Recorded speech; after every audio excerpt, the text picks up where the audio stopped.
Moments ago, went through their usual pregame ritual, although there's nothing usual about a Game 7. What time is it? Game time! And welcome to Game 7, everybody.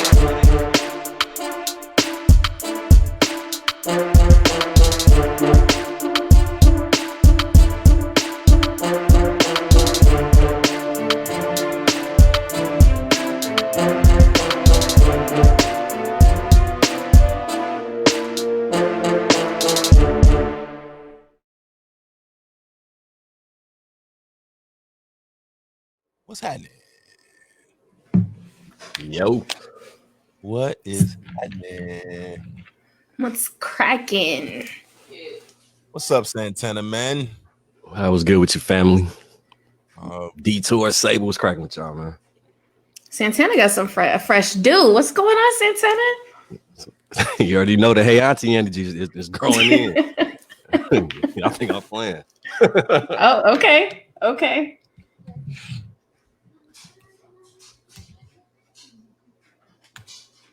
De Niro, you smiling for a long time as you froze. What up? What up? He's definitely frozen. Definitely frozen. Oh, man.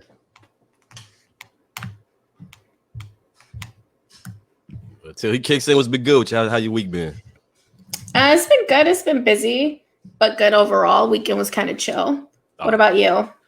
Yeah, it's been rough. I didn't know if I wasn't sure if I was gonna record this weekend. I didn't know what was up because lost my stepmother this past week. Oh, I'm sorry. Yeah, my father's wife for 30 years. So wow. I got to go up to Chicago to be up there with the family. So I'll be up there for 2 weeks. I think I'm going up there this Thursday. So I'll be there till about the day before Thanksgiving. I'll be back in H-Town. Okay. So, my condolences. I appreciate it. So I ain't think I still be recording. Hey, nice. We got a guest, y'all. What's good? Yeah, you good? Yeah, you know, guys was trying to fuck with me because they knew I was coming for you there, buddy. For who? Me? For you.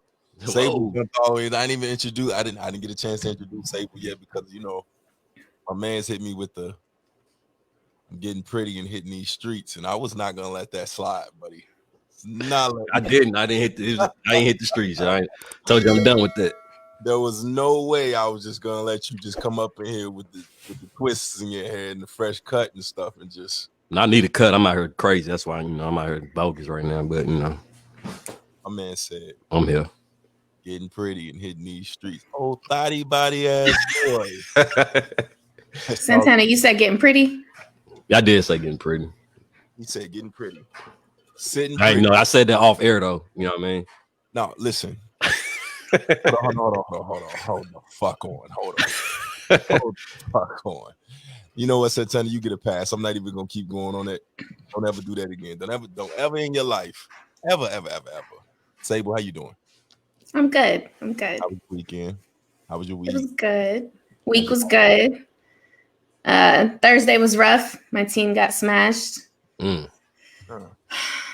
So I'm still trying to recover. You got to add some context to that. My football team got smashed, just for the record, because apparently some people don't have mature minds. So football team got smashed, but so what's up, Marcus? What up, welcome back. What's up? Listen, Marcus said he was in the in the chat last week, and we just negated him. So Yeah, they had me waiting in there like I was waiting in the hospital room, man, waiting for the doctor to come in. I'm sitting here chilling. Y'all left me out there. listen, you just hold on, T. Hold on, T. And before I introduce you in this motherfucker, hold on. So, Marcus, how was your week? How was your weekend? Welcome back. It was all right, man. How was yours? You know, a lot of CNN coverage. Yeah, I didn't really, I didn't know, but we're gonna get into it. Hold on. Before we go any further, man, I am not adding you to this fucking stream until you change your name, buddy. That's just what's not. I know nobody else. I know the audience don't understand what's happening right now. You know what? Look at this shit here. Look. See, he's for real, huh? He was dead ass.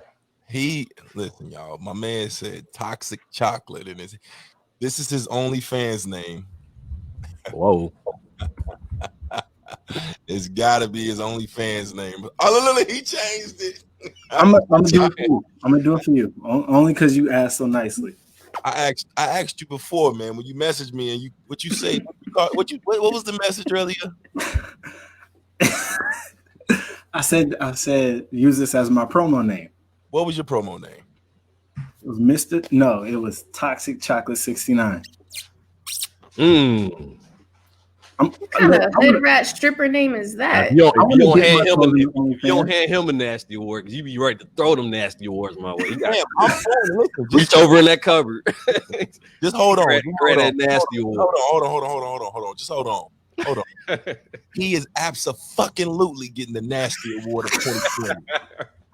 Sam, first of all, before we even get into all this, what will possess you to name yourself Mr. Toxic Chocolate, bruh?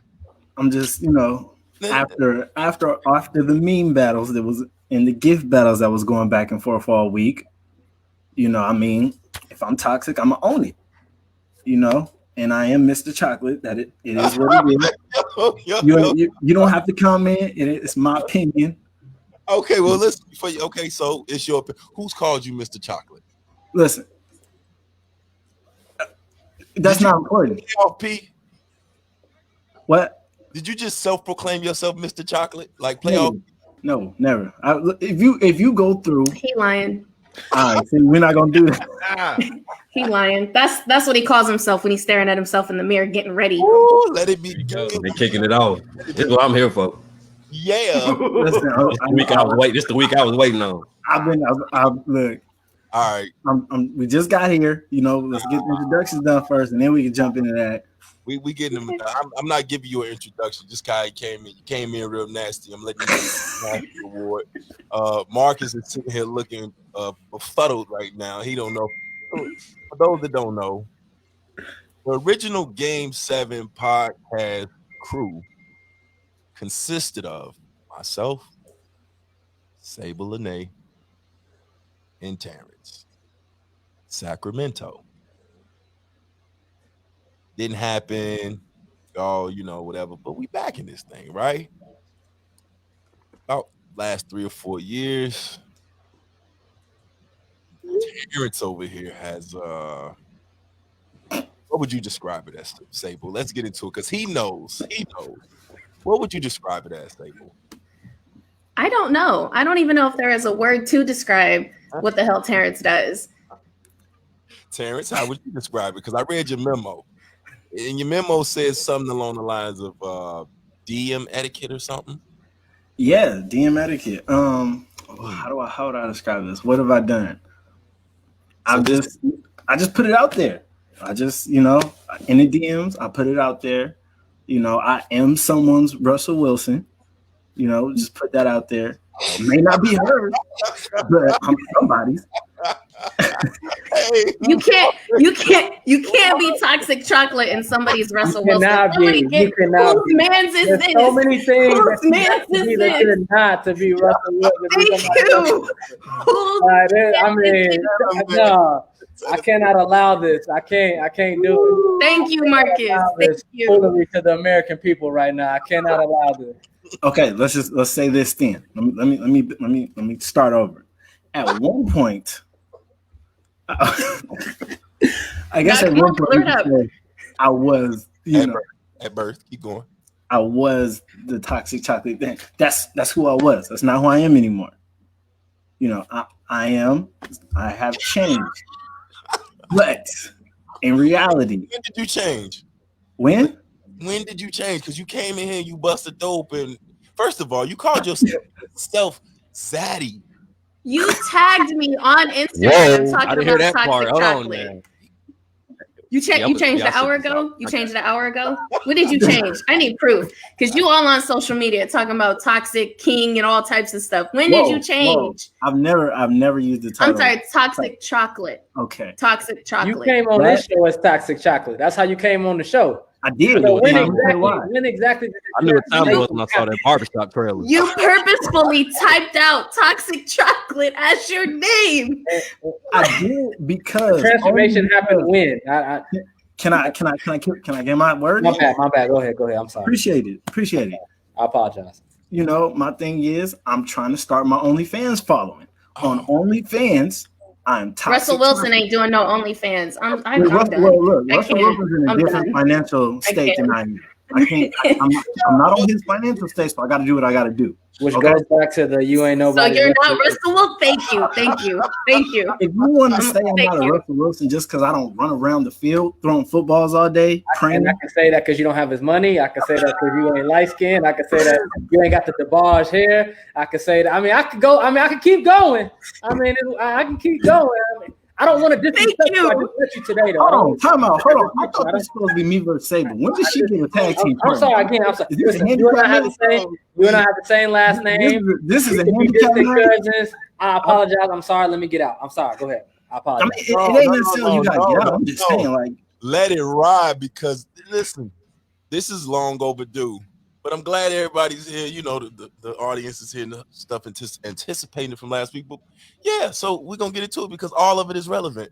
Marcus, your opinion is absolutely relevant. He said he's somebody's Russell, but he's just trying to get his OnlyFans up. How many kids you taking care of anybody else's kids right now? Are you doing that? I got 3. We got 3 stepkids and 1 on the way. Okay. You got 3 stepkids? 3. Okay. Yeah, serious. 17. No. I'm straight with that. You know, I'm trying to figure out the Russell Wilson connection. That's all I'm trying to do. So I guess what we're getting into is the comparisons. I want to break it down and give you the opportunity, Terrence, because you put it out there. You put it out there. You're somebody's Russ. Lay down the credentials as to why. With the OnlyFans. Okay, so the OnlyFans is toxic chocolate. So we're gonna leave that over there. We're talking Russell Wilson right now. So you got to separate the two. Why? Because just like you got Russell Wilson at home, so you live in a double life. Basically, that's where the toxic chocolate it comes in. Okay. Didn't Superman live a double life? Didn't Bruce Wayne and Batman live a double life? Y'all been leaving it alone. Big motherfucker. When you pull up, he just compared himself. He got a Batmobile. Yeah. He said, in other words, he's saving the city. I feel you, bro. I feel you. I mean, if you pull up in the Lambo and got the penthouse in the city, I ain't mad at you. Call yourself whatever you want to. But if you're not going to get in that after this show is over with, then we need to talk about something else. I give credit where credit's due. T, you quick on your toes, boy. That's a hell of a line in comparison. I appreciate it. Superman, Batman, Russell. Keep going. You got to be a quick thinker sometimes, especially dealing with Sable because she throw them at you. Now, anyway, like I was saying, my comparison to Russell is you come into somebody's life, you don't come in trying to like take over, trying to take charge. You just get in where you fit in and it flows. Mm-hmm. No, you're not problematic. You don't bring problems into a relationship. You don't cause her stress. She don't cause you stress. Y'all happy, y'all content. Kids are happy, kids are content. Everybody's taken care of, everybody's loved. You know, you got an income that's takes care of the family. Period. That's a Russell Wilson. Somebody who comes in and they add to someone else's success. We don't take away from it. We don't cause stress. Everybody's good. Everybody's happy. Ain't no baby daddy drama over here. I ain't got no baby mama. So, you know, I have a girlfriend. That's it. No baby mama drama, none of that. And that's Superman that. Thank you, Brady. So that's just for clarity.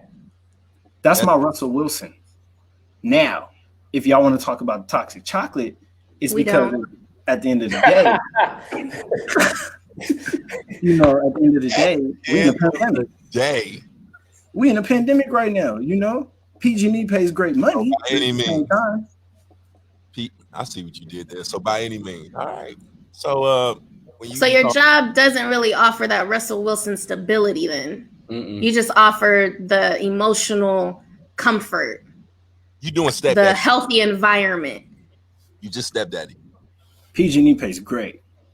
So then why you need to start an OnlyFans? It's an experiment, all right? Because my thing is all this money. So you're choosing to be a toxic thought. Okay. I'm choosing to touch his OnlyFans money. Maybe I want to buy her a Birkin for her birthday. So you're reckless and a thought. Okay. How am I reckless? How's that reckless? Who's buying a Birkin? You gonna spend $50,000 to $100,000. You gonna hold yourself out for a Birkin for your girlfriend? Yeah, called you a hoe on national TV. She just called me 5 G's. There might be one out there for 5 G's. There might be. You know, but you gonna be all types of toxic thotty on OnlyFans to get your girl a bag. When you said your job already has the financial stability you need, so you don't need OnlyFans. My job has a financial stability to make sure home is set. Now, if I want to do anything extra outside of home, I'm gonna dip my toe into the same thing everybody else is dipping their toe in to do extra things. Can I not just take the pinky toe? Pinky toe in there? You getting the nasty nigga of the year award right now. I mean, listen. At the end of the day, we all got our secrets. We don't have to expose them on a podcast. I'm just saying. But everybody don't have a halo like Miss Sable. I don't have a halo. Y'all got beef though. I don't have no beef. Look, Sable, chill. You got beef, and it come out of nowhere. You want to get into this? Okay, come on, let's go. It come out of nowhere too. Come on, how do I have beef? Perfect example. You trying to be your hustle. Get somewhere now. Let's keep it a bean. I'm not, but don't listen to me. Anyway, perfect example. This week, you posted something. I agreed with you. Wholeheartedly agreed. I said, dang, this is the first time we ever agreed to something. You therefore turn around and you throw a shot at me out of nowhere. What did it say? I don't even remember because that was like a couple days ago. I don't feel like scrolling back. What did it say? I think I said finally, and you took a shot at me. And you said don't start or something. I said, now, if memory serves me, I'm pretty sure it's you who tags me in every goddamn toxic post that's available. You who always has some smart remark to say, but I got the beef with. Oh, really? What about this morning? I didn't bring you up. Hold on, stop. I didn't bring you up this morning. If my memory, which is cool because I ain't been drinking yet, I didn't even tag you in the post, and then somebody was like, you got somebody. And then you shouted out the podcast, and you tagged. You did, and you didn't tag me. And look, De Niro said you forgot somebody, and you chose to tag me in your response and say that I don't talk on the podcast. I'm only here to be eye candy. Is that not taking a shot? That's what you said, my G. She didn't say nothing to you. Yeah, all right. That one was a shot. I give you that one. I do. Other times, you don't losing right now. You're losing yourself. You don't have to give me any of them. It's okay. We both know what it is. Like I told you earlier, I understand that this is like a highlight for you. I'm giving you the attention that you've been seeking. So what you gonna do with it? The attention I'm seeking. You have entered the chat, Mr. Moore. What are you gonna do with it?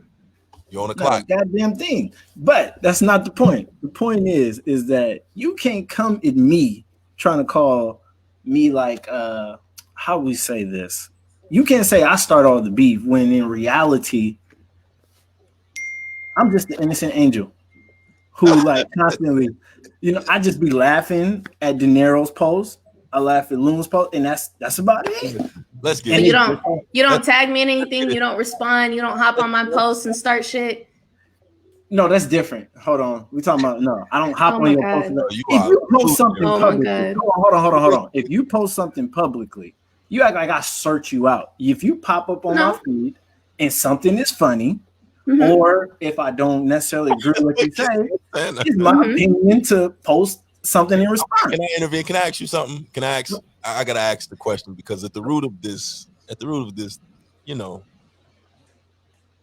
think I know you're going, but go ahead. Yeah, so listen, at the root of this, because right now it's a lot of dancing. And I think what we're trying to get at, and we're trying to understand and establish is, what is the root of the problem? If she doesn't have beef with you, she's not seeking you out. You don't have no beef with Sable. I'm going to just be real. Sable is probably one of the only women on social media who can literally dish it out and take it at the same time. But what she seriously. And so all jokes aside, me coming at like her posts and stuff, it's no like ill will towards it. You know, it's all because I know at the end of the day she's gonna take a joke and she gonna throw some heat back. That's what I'm saying. It didn't start that way. So it was not beef. It was never beef. It was never beef. It was on my end. It was etiquette. DM etiquette. It was etiquette. Hold on, wait. I'm being real. I DM'd you before? No. I'm asking her. No, I don't think so. Yes, I've never been DM'd her. Right. So we talking social media etiquette. I don't know. I remember how you phrased it or whatever. But no. I was talking about DM etiquette over something that she said last week. Good too, because listen, we had already talked. So Sable's here because of the female perspective. And this is why this is perfect, because there's a lot of women that pay attention to and the harassment that goes on, both DMs and publicly. She got some stories to tell. You may be one of them stories, my G. That's all I'm saying. Let's get to the root of it. You may be one of them God. And you said you was ready though.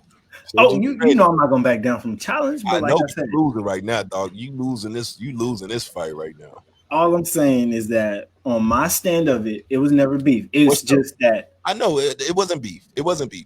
I'm trying. Listen, it was all love from me. It was the Russell Wilson love. And I don't think you took too kindly to, her treating you like you was Future. Yeah, so you saw that too. And then you turned it to Future. so I'm just saying that's the root of the issue. Is now I'm acting like Future, not Russell. And listen, you know what they say: die a hero or live long enough to see yourself turn to the villain. I think right now, while you want to be Russell, you ain't. Yeah.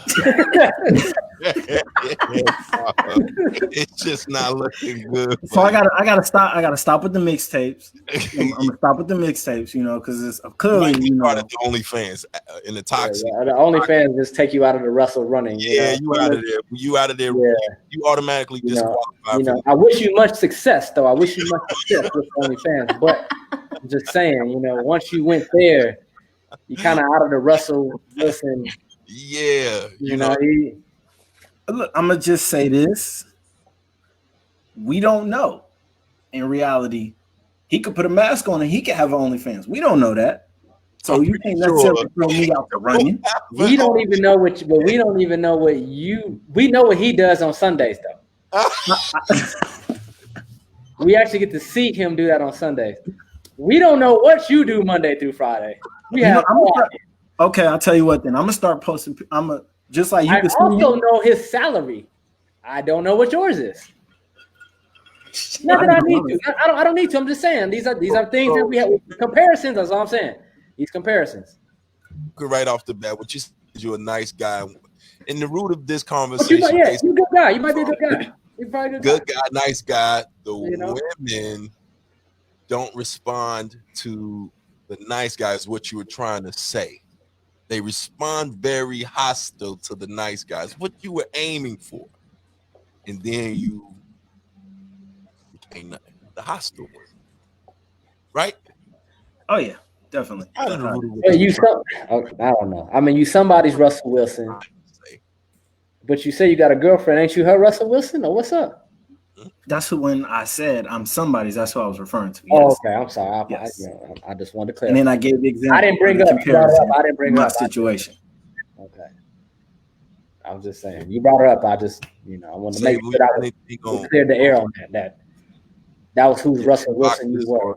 Is your girl okay with you doing OnlyFans? And what you gonna do on this OnlyFans, Mr. Toxic Chocolate? Y'all doing it together? Is it a one like Safari and them? Well, I don't think she wants to do it when she's 8 months pregnant. I'm pretty sure that's like no. If it got there for that. Well, before we get too much, can you give the people what you charging on this OnlyFans? What you charging?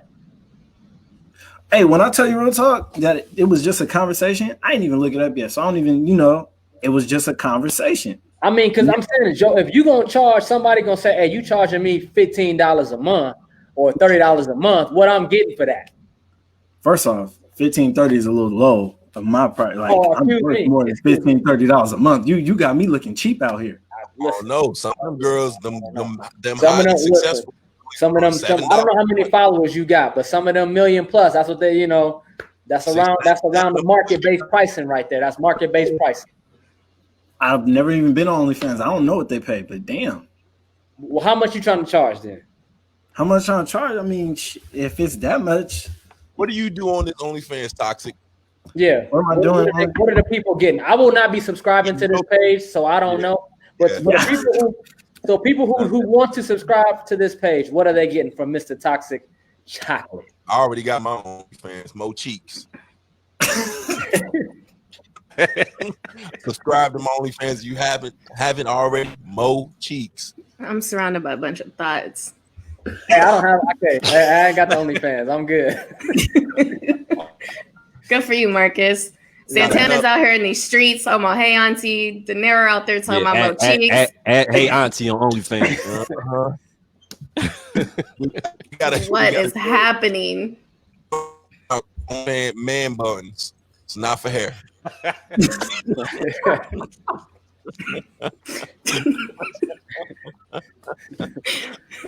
All right, oh my god.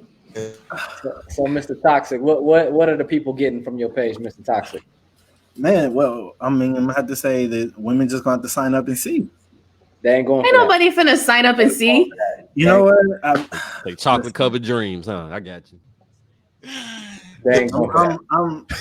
I'm every woman's fantasy. So what she could think of is I don't have to be yours, and that's okay. You said every woman. You said every woman. You know what? Yeah. Bro.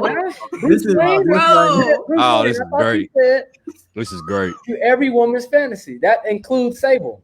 We're gonna take Sable out of that thing because Sable didn't already. Are you every woman's but Sable? That's what yours gonna say. I'm every woman's but Sable's fantasy. Let's go with that. Okay. That makes me feel better. I can sleep at night now. I can sleep too. I do not want to be included in that group. Not one bit. I promise you. I do not want to be included in that group.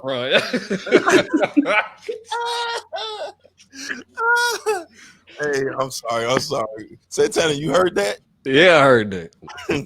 Oh, yeah, man, the theme music. Okay, but since we talking about OnlyFans, I got a question for you, D, because you posted something this week that even had me scratch my head a lot. You said, what's wrong with this sticker? all right, seriously, D. You said you would rather see Medea twerk than subscribe to OnlyFans. Yeah, I did see that. No, I said I would beat my dick to Medea working before I subscribe to OnlyFans. We typically agree on a lot of things, but not. I would subscribe. I would go ahead and put the credit card number down and just go ahead and find one that I like. There's many out there. There's many to choose from. I'll find at least one that I like that has a great rate, a decent rate, market-based rate, and $dollars in a burger. Hey, some around that Netflix rate, somewhere around there. I figure over under. So let me just clarify, please. Okay. Gun to my head, I'm subscribing. Gun to my head, it's not worth it. I got you. Go ahead. But yeah, no. Outside, I get your point. Outside of that, but I can't give you nothing. Like I said in my caption, because I didn't make the meme, but I understood the meme. I'm able to read in between those lines and understand context or whatever. But yeah, that's Chick-fil-A money. You can't get that $6.99. Listen, I get what you was saying. I understand it. I understand your disdain for paying for an OnlyFans subscription. I just wouldn't have went that far with it. That's all I'm saying. Done, baby. This what he come out through on his OnlyFans. You got a sound bite to say anything you want done, baby. That's what you do. I'm every woman. I'm every woman's fantasy. Nah, he tuning on with Candy Rain or some shit. God, drop over there. So I mean, listen. At the root of it, I'm glad we had these conversations because at the root of it, and we finally have a woman present to have these conversations and stuff. At the root of this is how, in context, a little flirting, a little compliment, a little, old school poking, pulling your hair like we used to do as kids. It don't translate the same unless she wants it. And that's what it boils down to. Women typically know who they want to be their Russell, even if he's Russell. I've always said this, and say, well, you can correct me if I'm wrong here because you're the woman here. But I always say this when fellas ask when's a good time to speak to a chick, I said when she wants you to. Yep. Because there's never a good time when you ain't the dude she want to talk to. Absolutely. But if you the dude you want to talk to, anytime's a good time. It don't matter when it is.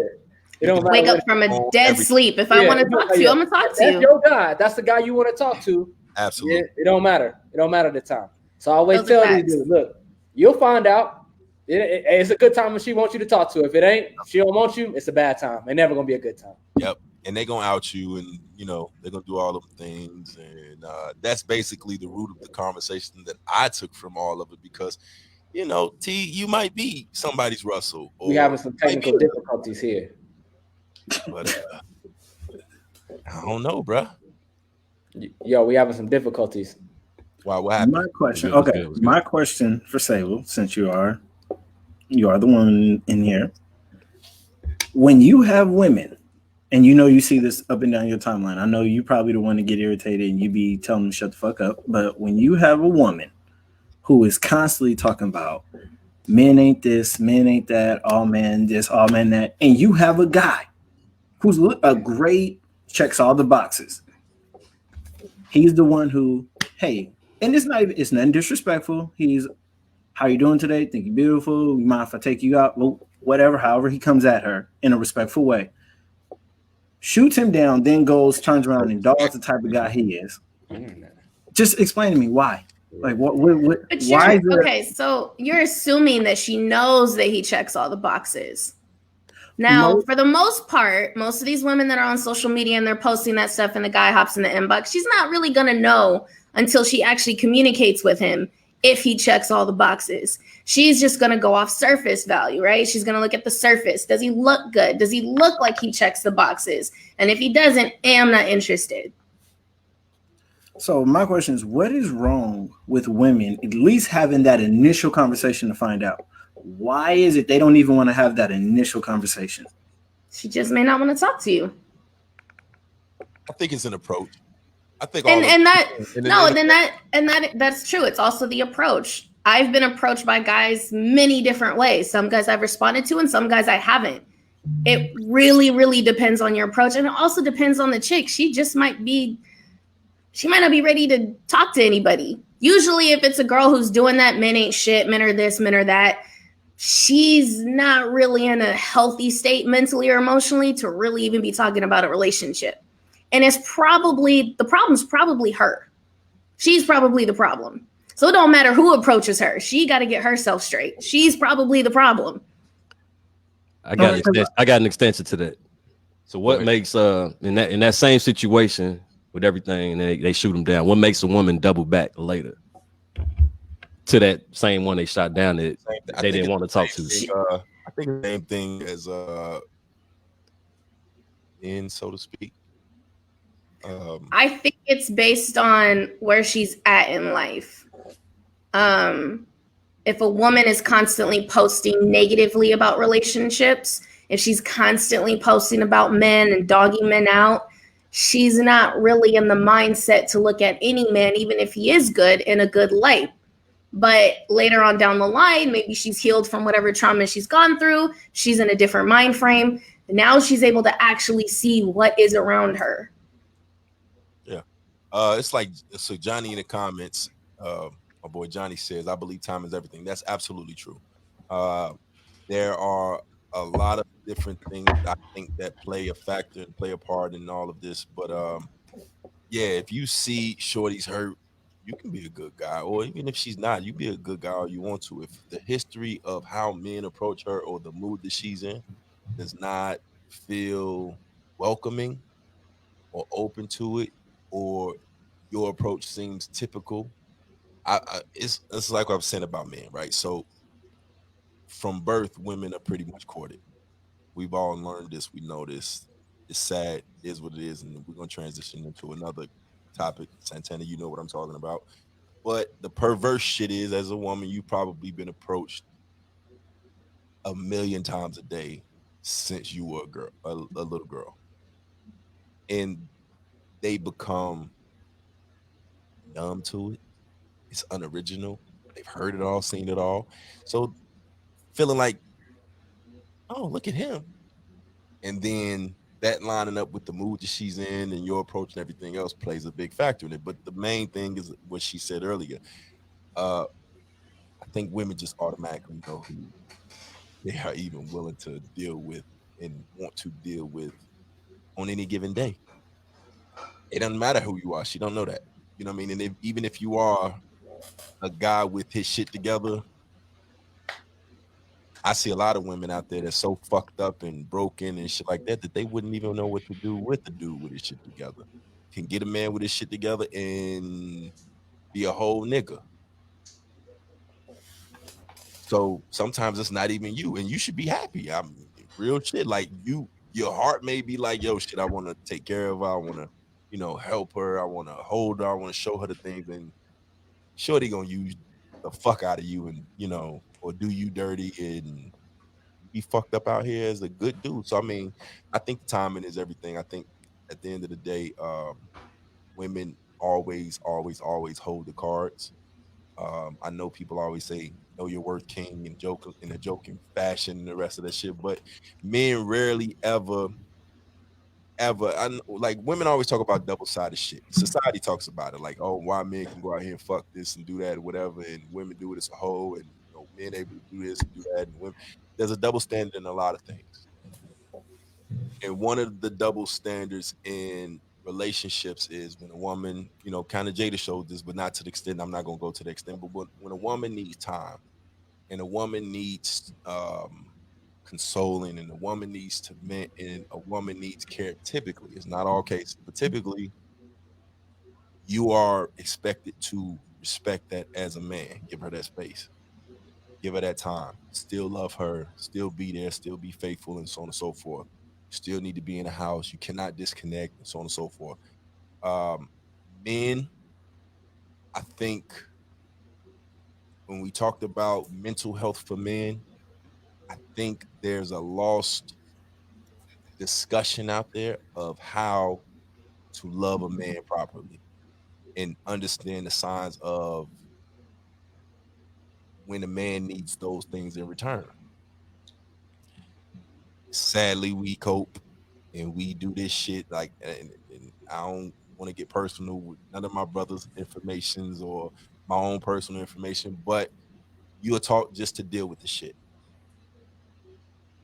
You bite it, you eat it, shut the fuck up, do whatever it is that you were doing on that day or the day before, whether that be working, gaming, gun range, working out, whatever. You do what you've done the night before, and the week before, and shut the fuck up. You keep moving. You don't vent. You don't do none of that until it eats you.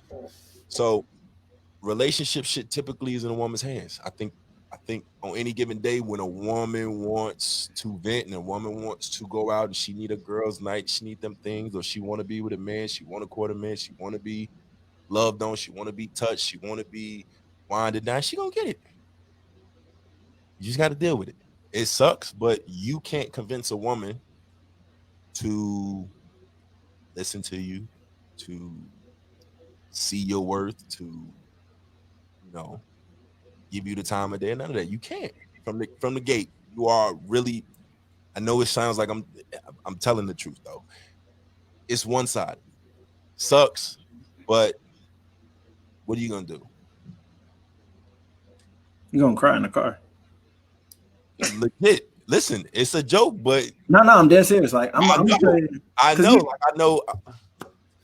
I keep it real about mine. Like, you're right. When you don't have anyone there to talk to and you go through, it's hard. So we got men, and again, we got the women here, whatever the case. But so why do men put up with that? I don't think men put up with it. I don't. But there's plenty of men that are in relationships that are toxic. So that are in situations where the woman's not emotionally there. Give you a prime example, right? Give you a prime example. I think what you're asking is if you know the situation is toxic, or you know you're not getting that energy reciprocated, or whatever the case is, why put up with it? And I mean, that can be taken on both sides because women deal with it a lot. Mm-hmm. But as far as men are concerned, as the man, I've said it before, as a man, your household is your pride and your joy. Everything from your driveway to the upkeep of your kids, to your house, to your home, your family, and togetherness. It goes to the shots that they send at like Donald Trump. The first thing they say is how you run the country if you can't control your household. So if your woman is an extension of you, and you see that your woman is not for you, it's embarrassing. When you see that your woman is not supportive of you, it's embarrassing. When you see your woman would rather be somewhere else, it's embarrassing. When you see that your relationship is failed, it's embarrassing. What it suggests is, as a man, you can't control your household, and that woman doesn't want you, or you're lacking in some way, shape, or form. Seeing that fail will eat a man, and in turn, bury those emotions, and you suppress those things, and you try to work harder to figure out what it is that I'm doing. It's not like some shit where you turn as a man and say, Santana, my shit is fucked up over here. What am I doing wrong? Because I just told you, as a man, that suggests that you're failing. Me talking to another man about my shit failing is typically not the route to go, especially when most men feel that man is in secret competition to me. That man wants my spot. Or I'm just like, it's egotistical, it's macho, it's whatever, but my house is my house. My job is my job. Who I am as a man, king, God, whatever you want to describe it as, all of that, lion shit, whatever, Black Panther, Killmonger, however you want to. Pride is everything. Nobody likes to be second to another nobody. Even if you know that motherfucker's not good for you. If you lose out to somebody else, what does that say about you? It kind of hits you in a different way, even if you have all those things together. So the question that you're asking is, why does it stay around? It's hard for a real man to watch his family fail. It's hard for a real man to watch and be unsuccessful and shit. You know what I'm saying? As a woman, I think it's the same thing, but I think as women, because y'all have so many different options and so much love to give, or whatever, you see certain things in a different light and want to or think that you can change that man or show that man some things. And sometimes it's from a man's perspective as well. I think men try to show women real love sometimes, and it does not work. Oh, we for sure do. We try, and some of them reciprocate, and some of them. Yeah, and then that's when that cycle goes. You know what I'm saying? So that's the cycle that goes on, because now I'm jaded, you jaded. You don't want to see this. You're not in the mood. I'm not in the mood. And then those things go. But as far as staying, I think as a man, trying to get a woman that you love to understand your perspective, or to salvage whatever you can and keep your family together, is more important than walking away. Is like weakness, is what I'm saying. It shows. No, I understand that. I get that. But then at what point for either party are you just like, okay, I'm going to stay? And let's keep it a buck. Let's keep it a buck for a minute, which is what I was talking about, the double standard. The double standard also says that if a woman is not happy, or a woman isn't being taken care of in a relationship, it's all right to leave. A man walking away says what? Let's keep it a buck. You walk away from your family. There's no other way that society or friends, family, or whatever move that. You walked away. There's never a opportunity or a chance for, and I mind you, I know clearly if you walk away as a man, there are people around that are supportive and understand the situation. You're always going to find somebody that understands or is willing to take you in or, whatever. But as a man, if you walk away from your whatever, let's take it on a smaller level. Walk away from your job. Let's say you got a high paying job. It's just not making you happy and you walk away. What's society going to say? Something wrong with you. Because it's looked at as a fail. Yeah, it's not even a failure. You just weak because let's say I'm making them. You couldn't handle it. Yeah, like a football player, making all this money. You see it all the time as a football player. You make all of this money, and one day you just decide, yo, I don't want CTE. I don't want this lifestyle. I don't want to be away from my kids. I want to travel. It's just not for me. Society doesn't typically, majority of society doesn't look at as, applauding. Most people are like, oh, he couldn't cut it. And you never want that on your head as a man. So, and then mind you, there are going to be people that applaud it and be like, oh, he left and he went and joined the army, or he left and, is out here taking care of kids and mentoring and doing these, and it makes him happy. But truth be told, the newspapers and stuff, there's good and there's bad, but most people are going to say, especially the people that were trying to use you or closest to you that had all these hopes of you being a, Hall of Famer or whatever, you're a failure. This nigga walked away.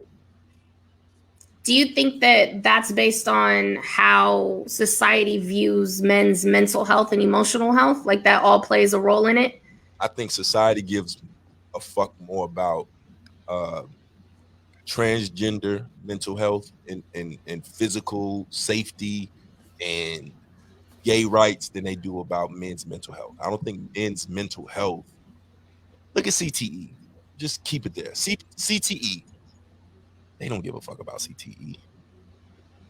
There's a select few people that actually can even fathom the amount of brain damage or shit and effects that it has on it. Gives a fuck about it. The rest of them don't.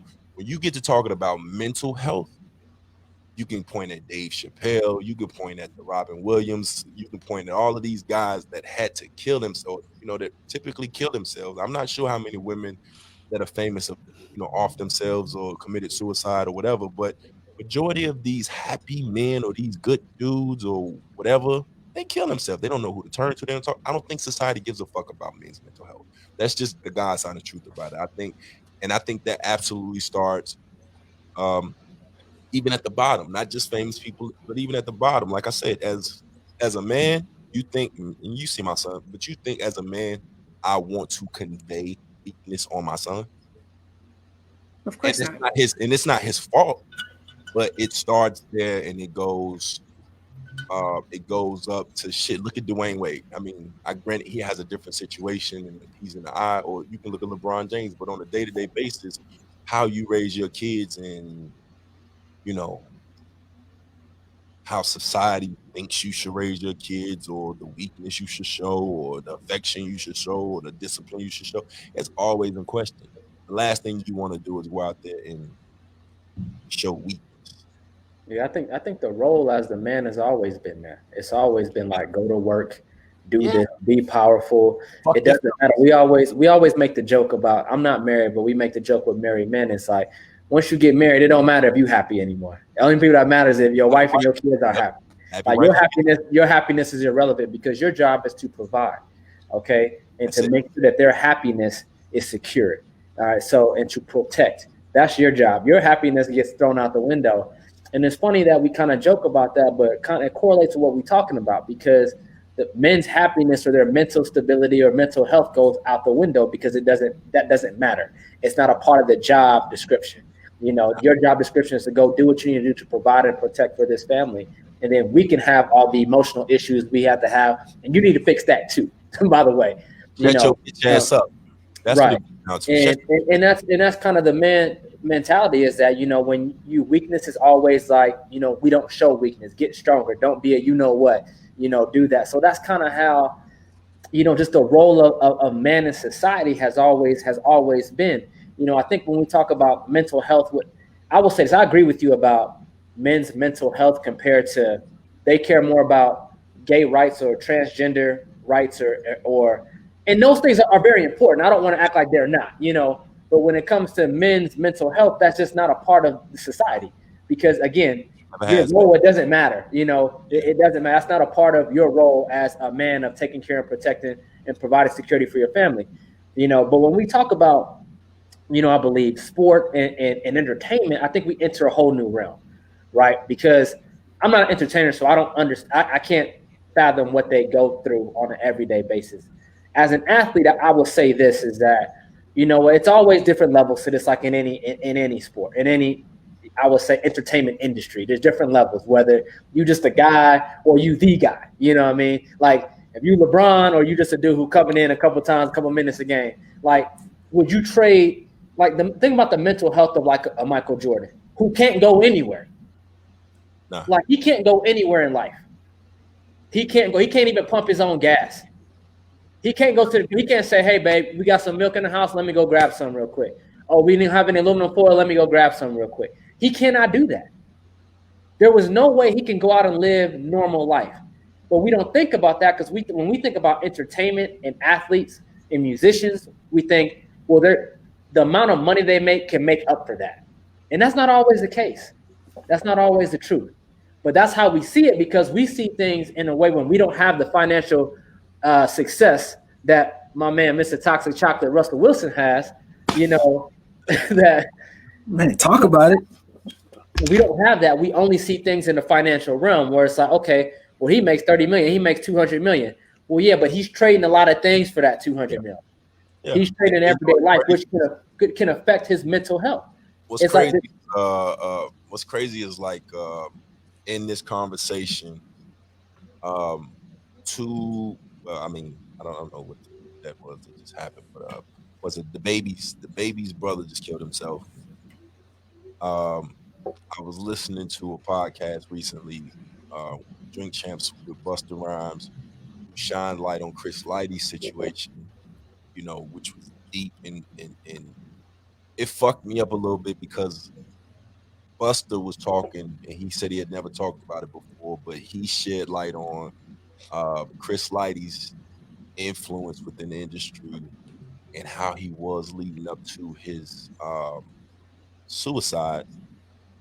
And when you talk about these things, most people always say the same thing, man. Like niggas be cool,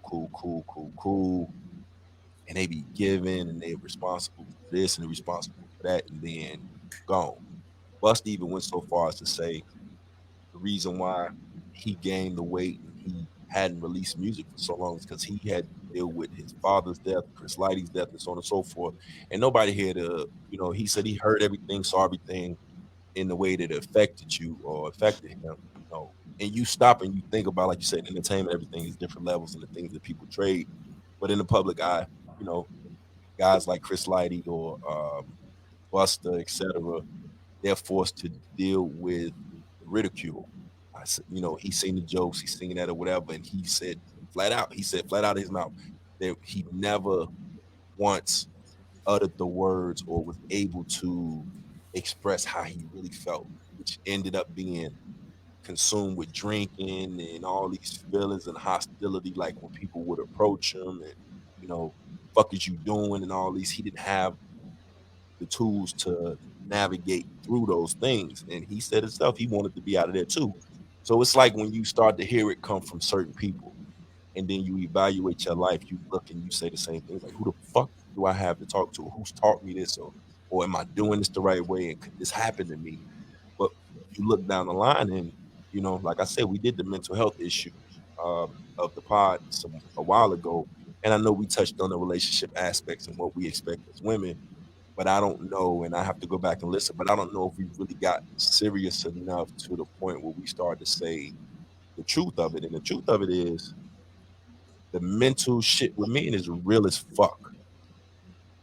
Like you said, that pressure to provide, that pressure to do these things and what's put on you as a man, not just at the level of paying the bills or feeding mouths or whatever, but your own personal happiness and swallowing that, it's tough. Fucking hard. I mean, I think too as well is to the point that even when we greet somebody, right? When we meet somebody, or we talk to a friend we haven't spoken to in a long time, or, you know, you always tell us, oh man, what's going on? What do you do for a living? this, that. We always kind of attach these items that we have. Like if you drive a Benz, if you got a nice place, then we automatically assume people are happy. When was the last time you asked your homeboy, man, are you happy? Like truly, how are you? Are you happy right now? Not what do you do? Are you happy? Are you happy? I think so. Like the few friends I call my brothers that I talk to probably every day. And I've come on here and said it before. One of my brothers, JP, y'all seen him. He's come on here every now and again or whatever. We have conversations and you learn to read between the lines of those things. What I've learned is we not gonna come to each other unless it's a straight out emergency, and even that is last resort. Most times, I think in the past 25 years, maybe once or twice can I even recall ever relying on my brothers for anything. Aside from that, we go get it. We get it out the mud, but you read in between the lines. And like I said, one of my homeboys, one of my brothers hit me one night. He said, man, I can't believe this shit. I just worked the whole fucking shift. He said, I'm sitting in my driveway and I'm fucking crying. I'm in fucking tears. He said, I came home and this girl ain't made no dinner. Ain't nothing. He said, I didn't work he said, I'm fucking hot. I'm fucking furious and shit. And I felt all of that shit. I was like, damn. He said to go to, drive to the store or, White Castle or something that was open real late, go get it. What was worse was when she says, oh no, I'm sorry, it take me 20 minutes to do it. And you go, you had all day. You knew what I was doing. And I'm doing this for us. You couldn't have took that 20 minutes before to make sure that my plate was good. And clearly it wasn't the first time.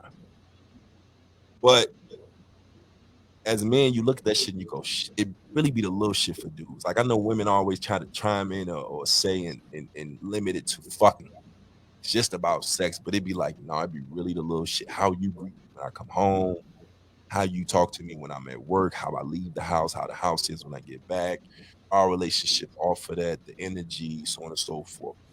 And all these little things add up. And when you see men talking, like you said, the greeting, you read between the lines, because most of my greetings, anybody hit me, hey D, how you doing? I'm good, can't complain, shit straight. That's been my shit. That's a natural greeting. That's my shit. Like that's fuck. No matter how you feeling though. And that's no matter how you feeling. And it's crazy because I put that shit in music, my music, and I said something along the lines of why display it? Why display what they don't care to see it? You know what I'm saying? And that was one of the lines I said, why display, keep it concealed. Why display what they don't care to see? If they're rolling it, they just go omit it, easily dismiss it, play the victim and some shit they witnessed. Those are my lines in my own shit.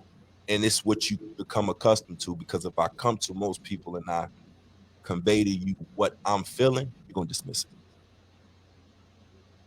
So, wow. I feel some type of way because I was in a relationship back when I worked at FedEx. I worked graveyard. Sometimes, you know how overtime used to be up there, D. Like, it was crazy. My girl at the time, she worked during the days. Now, mind you, I'll make sure the bills was paid, make sure everything's taken care of. But she used to come home sometimes after I'm trying to get my rest because I got to go to work. And she'd be like, oh, you didn't cook? So I feel some type of way right now. Like, damn. Like, you got people who sit at home all day. I literally worked a job and you complain about me not cooking because I had overtime coming every night. I was tired. So it's like, how am I supposed to feel as a man if it's like I do all this and you're one complaint? So then you get on the internet, and I've said this 1,000,001 times. The problem is, and we're all black men here, so keep it a buck. The problem is I wake up and I have to go out and I have to face all these other obstacles, all these other shit. Make sure I don't get fucking pulled over. Make sure I get home safe. Make sure that I'm not intimidating, or I'm not wearing the wrong thing. I don't have a gun on me, no knife on me. The alarm's not gonna go off when I go through the store. Do I have my ID on me? There's a lot of things that you naturally go throughout your day for your house and your home to be your safe place, only to come home and it's not your safe place. But you do all of these things, right? And you get on the internet, and the consensus is not only that you ain't shit as a dude, or men ain't shit, but Oh, y'all expect us to clean. Y'all want some rewards because y'all supposed to do that. And you be like, fam, I can't expect a meal. You want a meal, make me a wife. You know, it's like all of these things that, again, cater to shut the fuck up, because I can't expect a meal from you. I can't expect my dick suck. I can't expect you to fuck me. I can't expect you to look good. I can't expect you to wear lingerie. If I expect these things, I got to take you on vacation, buy you a Birkin. Do I deserve it? Look at your bank account. Look at this. Look, and it's like you see all of these things, and it's like it all points to shut the fuck up. And it's I'm just saying, I'm not for the streets. I'm not for the streets. I'm just being honest. You are fucking streets. I'm not for the streets. Absolutely for the streets. I am nowhere near for the streets. The streets, I tried the streets one time. You meant like thug life. Me out. You meant like thug life shit. Nah. I'm from Richmond. I handle that. I'm talking about for the streets with these women. I'm not for the streets. The streets here. You're not a hoe. You're not exactly. I try. I'm be real. I tried it and it was terrible. So it's like for me, I like the home environment, coming home, having the stability, being in love. That's who I am. So it's like Mr. Chocolate is confusing me, man. Mr. Chocolate, can I call you Mr. Chocolate? I don't understand. Is that as long as you comfortable, I'm okay with that. Mr. Chocolate. I mean, I'm confused by you a little bit, because you're homebody. You seem like a wholesome man, like a little wife, girlfriend right there, take care of your kids, all that great stuff. But then you want to be on OnlyFans. So I'm confused on your lifestyle and what you really want to do out here, Mr. Chocolate. My lifestyle. Hey, Marcus, I know where your stance is on it, but my man Chuck say #white women 2021. I can't do it. I disagree wholeheartedly. Can't do it. I'm be real. That's the why he's saying it though. But you know why he's saying it though? Because they're willing to do everything. And that's fucked up to say that, right? That's not really true. I know a lot of women that aren't like that. Allegedly. That's not true. That was cringeworthy, huh? I don't know. She was about to get me. I'm sorry. Listen, I've never. No. I wasn't about to get you because that is the typical. That's the stereotype, right? Is that black women don't listen, but white women are willing to do whatever you want. It's not really true because I know plenty of black women who completely cater to their men, and I know white women who dog their dudes out. White women to kill you, and you be on Forensic Files. I'm good. I'm dead ass. You'll be on the ID channel. Hey, y'all have a blast. Hey, black men to kill you too and drive off in the Bronco into the sunset. Keep fucking around. Keep playing if you want to. I'll go buy a little pair of gloves right now. Like, all jokes aside, I think this really ties into our conversation last weekend about understanding what you're getting into when you're in a relationship. And that's the problem. And it's on both sides because the whole, I'm expecting you as a woman to be monogamous and solely be for me, but I'm not going to cater to what you need and you personally require in this relationship. There's something wrong with that. And it doesn't even have to. I think the problem is that some women get into these modes of, well, I'm not going to cook or clean for you. You're not my husband. But if a meal, something as simple as a meal, is going to put your man's mind at ease or make him feel like he's coming home to a safe environment, or just giving him whatever time of silence he needs when he gets off work, that little thing doesn't mean that you're some slave to the relationship. You're being considerate. You are providing something for your man as you would expect him to do for you. But you have people who are in relationships that do not understand what it takes to be in a relationship, what that requires of you. You got women out here who thinks it's only a man who has to do the work. Doesn't work like that. Nah. Not at all. I absolutely agree. Like you said, don't get into, but that's the problem is you say don't get into a relationship, and yeah. And I mean, that's hard. It's hard to, some people do get into situations where they get in relationships and then they run across these types of problems. But communication is everything.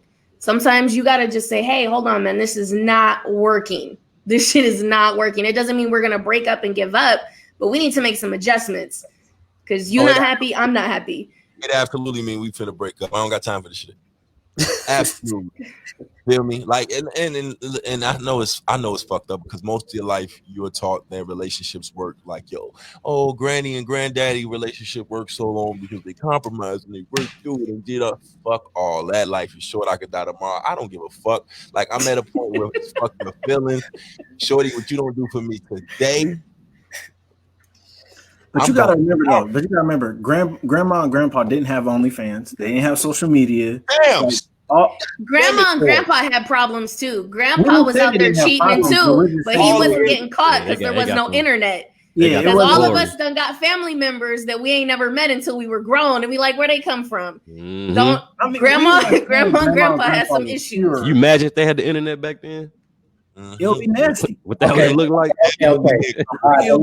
So yeah, there are these options, but that don't mean these options that you can get one of these options. That doesn't mean that. Yeah, there's OnlyFans. There's OnlyFans. You ain't pulling nothing off the OnlyFans. Okay. How many, like, I don't know how many DMs people then slid in that didn't equate to anything. So just because, I mean, listen, I respect any way you want to go. Like, D, if you like, you know what, fuck it, I'm good. You know what I'm saying? Like, one mistake, I'm good. But I think if you want something sustaining, you got to understand, like anything, like your job, like anything that you do is going to be some ebb and flows through that. There's going to be some rough patches, and you got to fight through it if it's worth it for you. If you don't feel like that person's worth it for you, then you know what? Then you go ahead and dismiss it. But you have to make that decision. You know, I think you can't paint everything with a broad brush. Here's where I draw the line, right? So relationship shit is great, and this is obviously hindsight. All that shit is cool. The petty shit come when the disrespect comes in, and that's when everybody get to go into tit for tat. Like you get to the point where you like, oh, that's what we doing. All right, you gonna do that shit by yourself now. With the disrespect stuff, I don't do because I don't believe you can come back from that. But that's what I'm saying. You get to a point because in growth you go. All right, that's what we own. You're gonna do that shit by yourself. And that's that's the growth and that's the hindsight and that's the life lessons that you get because, and mind you, people take things differently and they don't believe they doing shit wrong. But then you gotta like once I say it and you do it again, it's like, all right, you on that, cool. Do it by yourself? As far as the relationship making it work, it's absolutely a job. It's absolutely a job. You know what I'm saying? You get into a relationship if it's not and mind you, compatibility is a motherfucker because when you find somebody that's compatible with you, I don't think it will feel like work. It's just, that effort is there and the energy is there and y'all, on that same little wavelength where certain shit you just had to beg one person for, you don't even got to ask for. Right. But you may have to ask them for something else though. You know what I'm saying? So you gonna trade something. I mean, that's always there, but you got to understand too, though. It's like, does that other person understand what you're looking for? Because if they don't if you display it and you tell them that, and then they still don't do it, that's one thing. But if they don't understand that, like, that's why sometimes it's like, okay, let's go to the dinner thing, right? So I can see it as how you've seen it as a disrespect or how your homeboy sees a disrespect. But did he ever say something to his wife or girlfriend and said, hey, I told you that wasn't when I work a graveyard shift, sometimes I would appreciate it when I come home if these things are, because that just shows me the appreciation. Like if he kept that bottled in and it never happened, then she wasn't expecting that to pop off the way it did. So at some point he had to say something to her because that was a language he was trying to get to with her that he wasn't displaying to her and told her that. So even though now if he told her, Milk thought, hey babe, you know what? I work graveyard 12 hours a day. Sometimes my appreciation to that for me is that sometimes when I come home, if I have a meal ready to go, for me, that's my appreciation. And if she loves this man and wants to, and that's the way he views his appreciation, she would most likely do that. Now, if he didn't say anything, then she doesn't know that she's not doing that for him. Okay. And at that point, that's a conversation they need to have. You know what I mean? Exactly. So it goes. And that's why I said I agree, but that's why I said clearly it wasn't the first time. Absolutely, if it's some shit that we haven't discussed already and you did it, and it's like I give you that warning. But bruh, it might have but we just talked about men's mental health, right? We just got done talking about why do I display it? Because y'all don't give a fuck. So it may not have been the first time, but he may not have said anything. Because most of us are like, man, they don't care. Like it don't matter. Or I'm coming off or I'm saying this and it really gonna go through one ear and out the other. or I feel soft because I'm expecting these certain things. You know, I'm getting emotional about it. So now she's going to look at me a certain way. There's a lot of things. There's a lot of unknown that we don't know. You know what I'm saying? We can only assume from that standpoint. But again, you have to display to your partner like, hey, this is what I expect. Like, I'll give you a quick example, right? So back one time, you know, I was dating this chick once, you know, so we went on a couple dates. And this is kind of how we went back to about the paying thing. So I'm expecting to pay. But if you don't even attempt to act like, bro, you need to pay. You know what I'm saying? I have a problem with that. So for me, it happened a couple of times where Joe, she didn't even reach, bro. She didn't even offer, didn't do anything. So I said something to her. I was like, look, I said, listen, I don't mind paying. Like, I expect to pay, I'm going to pay. But the simple fact that you don't offer is a problem for me. Okay? It was fixed. It was fixed. But she didn't know that was a problem. Now, had I not said anything and continued to get mad about it, that's on me. Can I ask you why you have a problem with it? It's like courtesy. Yeah, that's it. It's a common courtesy, Joe. That's all. So it's like this is not your girl. This is somebody you were dating, like meeting. I just met you. So we went on, you know, a few dates. Like I just met you. First or second date. This was like 3 days, fam. So 3 days, she didn't even think about reaching. You know what I'm saying? So I think it was like 3, maybe 4, but at least 3. You know what I'm saying? Didn't offer, didn't do anything. Said that's a deal breaker for him too. But yeah, see, and that's what I'm saying. Like, everybody's different, and compatibility is a thing. Like, if I go out, I'm low key. See, I'm different. I feel disrespected if you think you need to pay. But my thing is this. But the point is, though, this is the point, though. You're not paying. But this is the point for me. No, I get it. The point is that if it bothered me that much and I don't say shit, then I can't keep getting mad about it if I don't say anything. I got your point. And that's why I said everybody's you saying the same thing I said. At the end of the day, the person that you may have to beg somebody for one thing or something, or the things that really are pet peeves to you, and then there's another person that's gonna give it to you without you even fucking asking. And that compatibility thing is a big thing, because yes, relationships can work with work.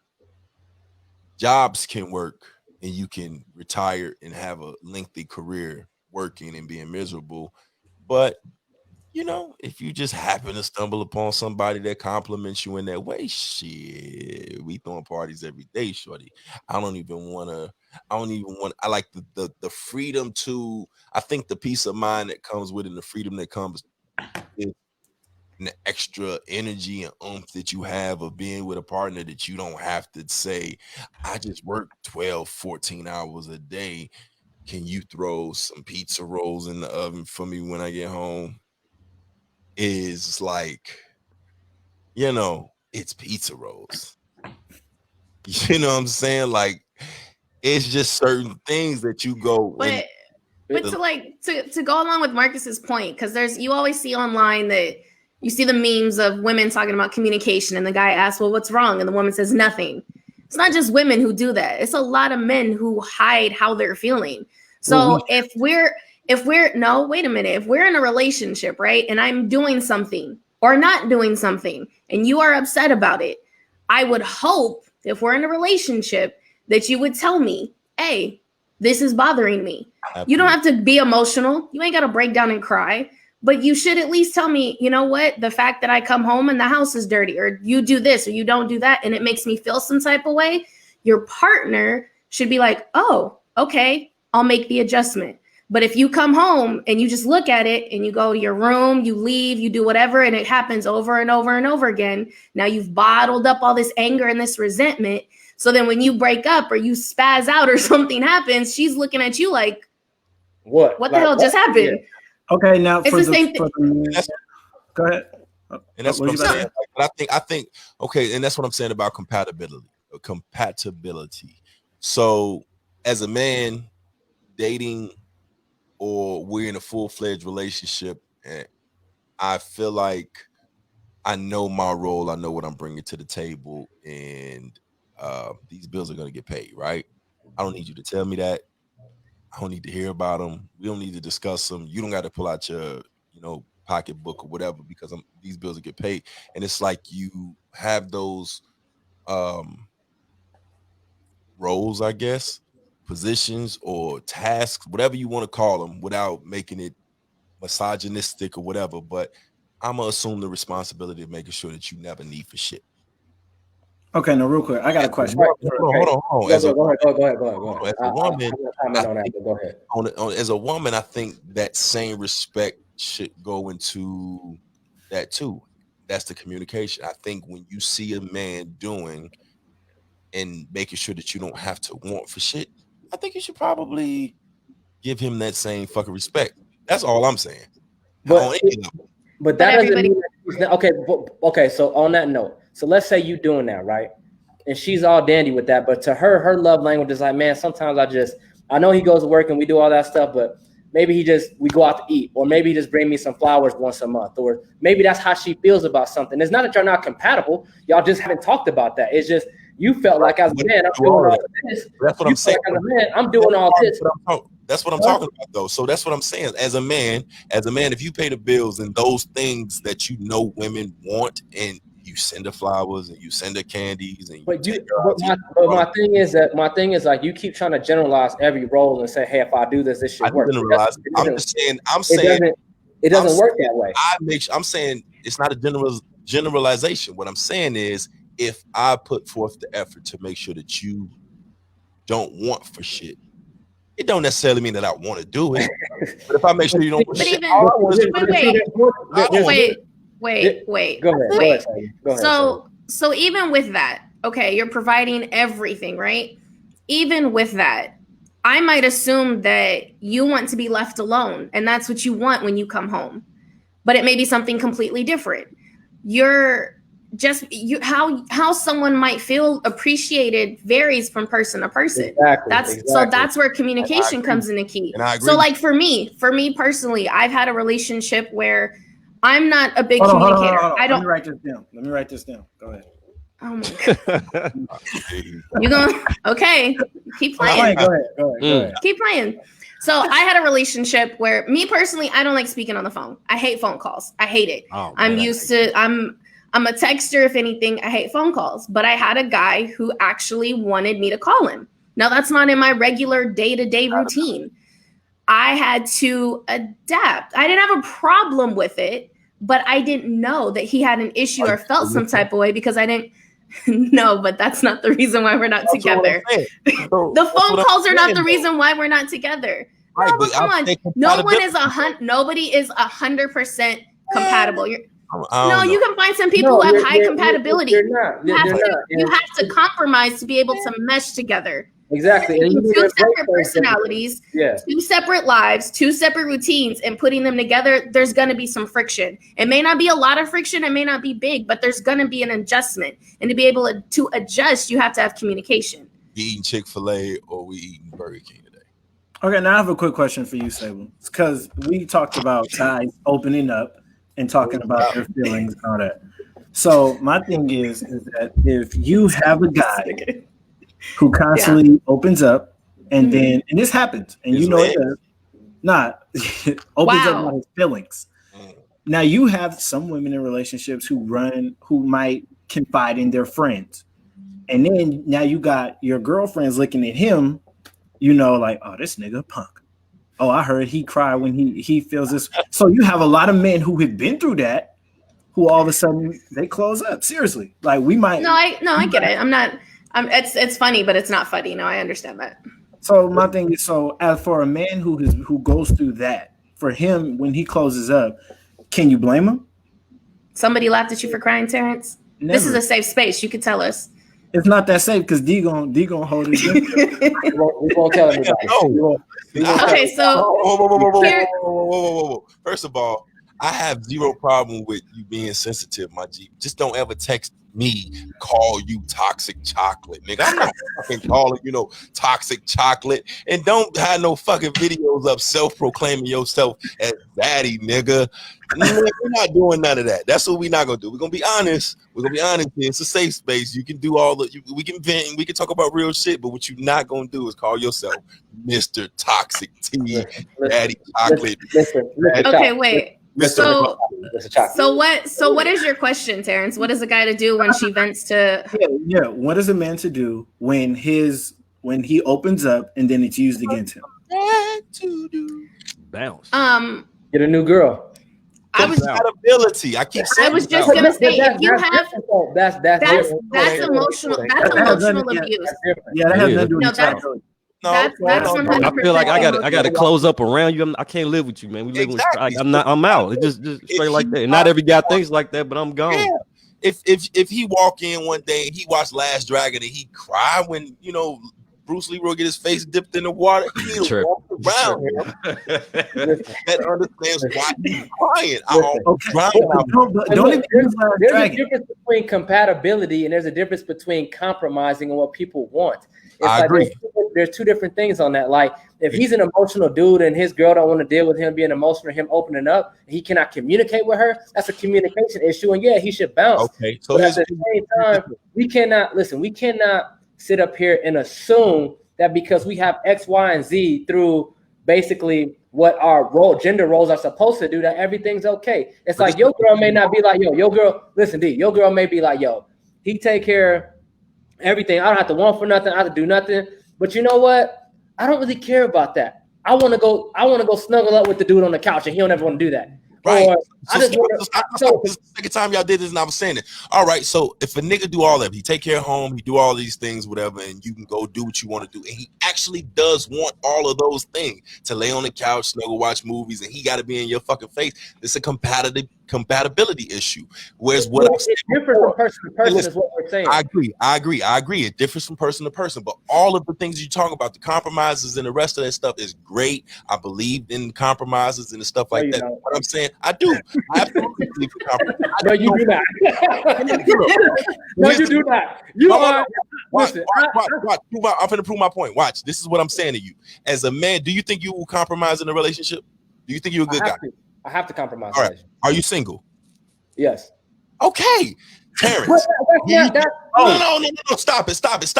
Because my point of that is when you finally find a woman, everybody on here right now is somebody that is looking or is experiencing some shit where they like, I don't fucking know.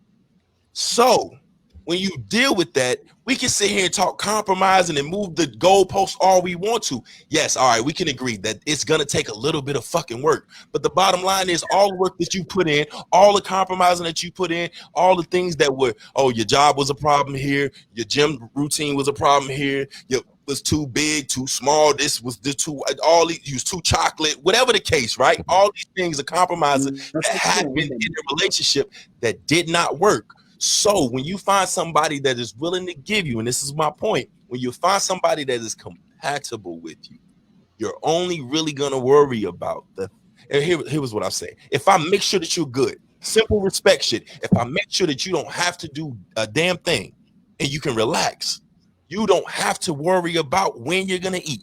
You don't have to worry about if you can get this. If you don't have to worry about where I'm at and you good and how I respect you and the laying up and all these things are the gifts. All of these things are in play. You don't have the respect enough to make sure that I eat. But this is the thing. But there's some women who aren't going to value that. Your rebuttal to that, y'all rebuttal to that is she may not know that you want to eat. No, can we give the rebuttal or no? Can we give it? Are you gonna give it or you gonna let me give it? Can we give it or not? Let me know. I'm gonna tell you that I want to eat. Did you have to tell me that you wanted to sleep? But that's your thing though. That's for you. That's a big deal. Like that's your love language as far as like if I'm doing all these extra things, I need my plate made. But you know what? I may not even be dating a chick that can cook. Period. I can do everything else. My love language is, that's it. Don't tell me what my love language is. My love language ain't all them things. I don't want to work. I don't want to provide nothing from. I didn't say that though. Do not listen. I think you both are saying the same shit. You're not. This is like a LeBron conversation all over again. Your thing, you keep coming back to this whole meal thing. That's what you keep coming back to. When you want a meal. All right, you want to do all that, you want to do that. You keep coming back to this whole meal thing. My point is this: whatever that is for you, that's what it needs to be. For you, that's a meal, and that's okay. For you, that's a meal. So for you, I said mine is fucking. You don't have to feed me. I'll buy McDonald's on the way home. I promise you. That's not we my. just spent the whole hour about you talking about having a meal ready. Now you ain't gotta eat. No wonder. I'm confused, damn it. I don't even date you and I'm confused. I will be a fucking Somali. I'm not dating you and I'm confused. I don't know what you want. Thinking in the jungle before I don't know what you want anymore. Hell, I'm not dating you, but I'll be confused as hell if I was. I don't know what you want. Nigga, I grew up on noodles, banquet, fucking peel the fucking shit back, poke some holes. Okay, wait. You spent the whole hour talking about having a meal ready. Now you going. I don't get it. I don't understand. We talk about compatibility. Now we want Ubers and noodles. Okay, it don't matter. Now whether it's compatibility or compromising, what bottom line is at the end of the day, regardless of what you think it is, communication needs to be had at the beginning of the relationship. What do you expect of me as your woman in this relationship? And I'm gonna tell you what I expect of you as my man in this relationship. I agree. I'm not sure what D wants in a relationship. He just told you he don't want no Ubers and noodles. He don't want McDonald's. He don't want no. I said it clear as day, and I don't understand why. D just wants to have sex. D just wants to fuck. That's what he wants in a relationship. That's what he said the second time. D wants to fuck and have Chick-fil-A. That's it. He's been talking about having a meal ready for this man this whole damn. Hey, listen, let me tell y'all something. I got a whole mute button. I got a whole fucking listen, let me tell y'all something. Listen to what the fuck I'm saying. You muted. I own this. I control this. What's up, Santana? Say hi, Santana. Yeah. Santana can talk. Y'all can't talk. Let me explain something to y'all. What I said was a mutual respect. A mutual fucking respect. The mutual respect is if I go out of my way to make sure that you're okay, I just expect the same in return. All of them things consist of me asking, me talking, me understanding, me giving. I have the respect enough to sit back and say, hey, relax. What do you need? What's going to get you through the day? What do you like? Okay, I got you. If you don't have the respect to give me what I need in return, clearly communication is there, my nigga. It's there. Then the respect is lacking. And I'm not going to repeat it. That's what I said. It wasn't about a fucking meal. It wasn't about sex. It's just compatibility. Some things that you ask for from one person, you don't have to ask for another one. Now, I'm going to unmute you guys. And when I unmute you, I can't read your lips, Marcus. You can say what you want to. I can't read your lips, my nigga. Next step is exit the studio. I'm just playing. Listen, I'm going to unmute you. And when I unmute you, understand that the meal thing was about my bro. Wasn't about me. But you realize we can unmute ourselves, right? Motherfucker. I was just gonna let you finish your rant. I knew I could unmute myself the whole time. It's at the bottom. It's at the bottom of the screen. Shit. The simple fact that this man tried to unmute us on a podcast or try to mute us on a podcast. I mean, come on, man. Come on.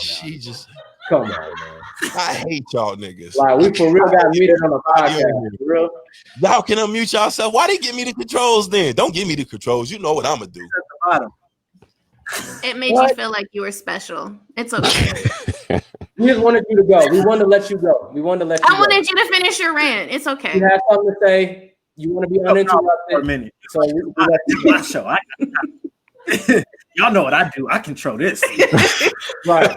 I was like, yeah. Hey, you shut your ass up, dude. You look like one of them goddamn cartoon characters they go on YouTube that be singing them damn songs and shit that ain't really a cartoon character. They be like, y'all know what I'm talking about? What's that? Short Bus Shouty? You look like one of them cartoons right now, my nigga. Whoa.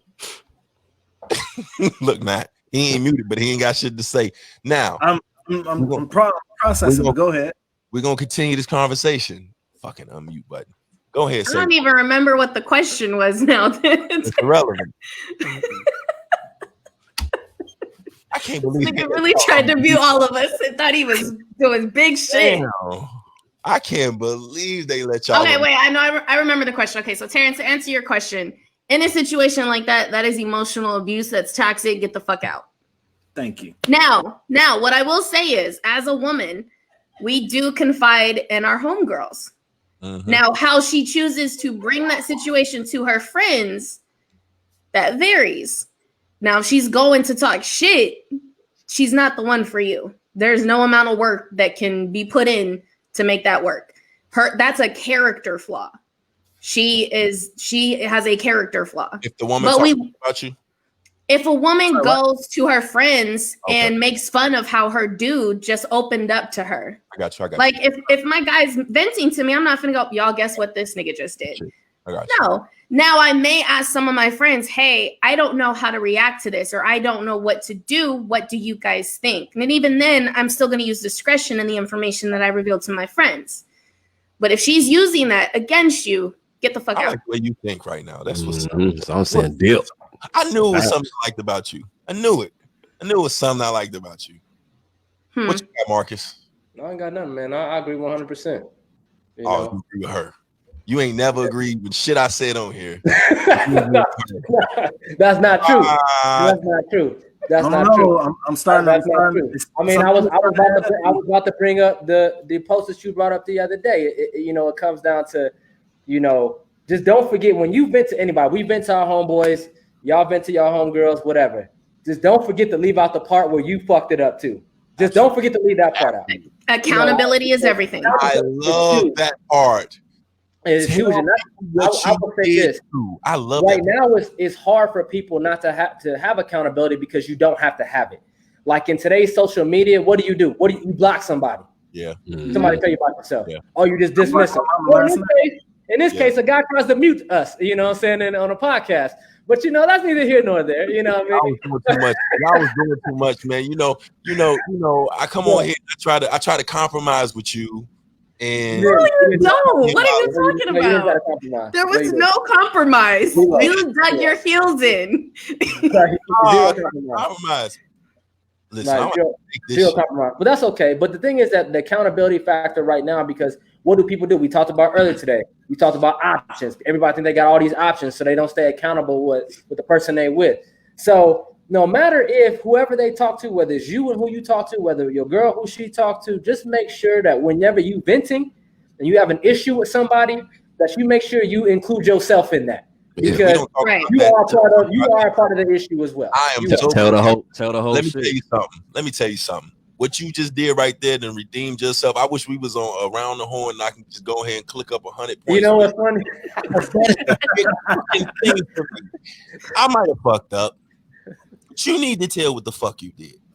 Please tell what the fuck you did. That's all I ask. But you know what that means too is that means women and men need to have friends around them who hold them accountable. Exactly. My friends know I'll hold you accountable. I will tell you, that's not, no, you fucked up, or what did you do? But see, that's what I'm saying. In order for friends to hold you accountable, though, you gotta see. And mind you, I know people see shit. Everybody don't have the balls to step up and be like, girl, you fucking up, or boy, you fucking up, or this not right, or this not. I get all of that. But if you're gonna go out of your way to make me look a certain way, please include what you did. That's all I ask. Be fair. Right. And don't leave nothing out. Don't sugarcoat it. Don't downplay it. I don't want to hear why. I don't, you know what I mean? None of that shit. Just tell the truth, and then we cool.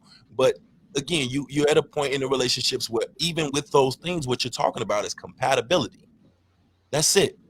I understand the compromise, and I understand the love languages, and I understand the rest of that. But even with the love languages, what they do, they say love languages. Even if you want to point to signs or whatever, you're talking about compatibility. At the end of the day, was my point. There's certain things so like for you, if you go out on a date, it's a kill for you. I can't. He gonna talking about food again. It's the thing. I'm saying for compatibility wise, if you run into a woman that reaches for her wallet or something to say is I got you, fam, you can't tell me, knowing what we know, if a woman really steps up, you have no intent for her paying, but she insists on paying, and she has that bread, and she's willing to do this, and she's buying you gifts, and she's making sure she knows that you love shoes, and she comes up with these shoes without you asking, fam, you ain't marrying her? Off-white. Exactly. Fam, you come on. She gonna stay for a little bit. She gonna stay. Listen, that's what I'm talking about. Like at the end of the day, that's what I'm saying. Like if you know what I'm into, you ain't gotta ask. I hear you. Ask, and I've never, fam. Man, I hear you. Let's go. That's what I'm saying. And you're talking about as opposed to, I'm into this. And are you doing that today? Oh, you going? Yeah, it's a completely different thing. Like when you start to talk to somebody and you like, yeah, me and the guys, we getting together and we doing this, that, and the third, and they're like, oh, all right, well, have fun with your little friends, and you like, I don't even want to talk to you. That's compatibility. That's not compromise. She's not saying you can't go. She's not even mad at you going or whatever. But you know the energy, and there's a difference between somebody that's like, oh, look, next time you go to your guys and stuff, and you like, God damn, I didn't even fucking know you knew Harry Potter like that. I know. Y'all finna go play Quidditch? What you mean? Yeah. She show up dressed as what's her girl named Heine or something. You like, you coming too? Not even going no more. We not going no more. I don't even want to go. I'm turned on. But that's what I'm saying. It's compatibility sometimes. Sable, let me ask you a question. And this is I'm generalizing here, so don't shoot the messenger. You've already kind of displayed that you're not one of these people, so I'm not throwing you in here. But let me ask you this. Why do women seek out affirmation instead of information? It's like we're in the social media age. I've never once, and I've seen this meme, I've never once seen a woman say, damn, I've had a good man, but I fucked it up. No, if you look on social media right now, it's always how the man is always the problem. Now, we can't be the problem 100% of the time. But that's what you see. It's like there is no time. When is the point? Because most females go to their girls to be like, oh, yeah, he ain't shit. No, this is where you fucked up. No, he is cool, but you fucked up. Where is that at? Where is the woman that said, you know what? There are a lot of good men out here, but some of us treat them like shit. Some of us take them for granted. Oh, I did this. Looking for the Birkin dude. Whatever. Yeah. You know, where is that? I think that goes back to the accountability. A lot of people aren't ready to stare that mirror and look at themselves like, yo, I'm the problem. I have an issue. Women as a whole, why is that so hard for women as a whole to sit up there and say that? Because you don't see that when we look at, and again, we're generalizing here. When we talk about what we see and what's displayed, we don't ever see that from a female. Because nobody wants to admit that they're the problem. Nobody wants to admit that they fucked up. Nobody does. That's a hard thing. We're comfortable in that role at this point in time. There's some men who aren't. I know some men who are not comfortable saying, you know what, I fucked up that relationship. But I agree with that. But as a whole, males in general, we have to be comfortable in that role because that's where we get put every time. Yeah. I get it. But I mean, I think for me, like my viewpoint on it is it really is just not wanting to say that it's my fault. That's now you're negative. Like, damn, you really messed that up. Like nobody wants to go through that. No woman wants to go through that. No woman wants to be the one that says, yeah, I kind of fucked up a good thing.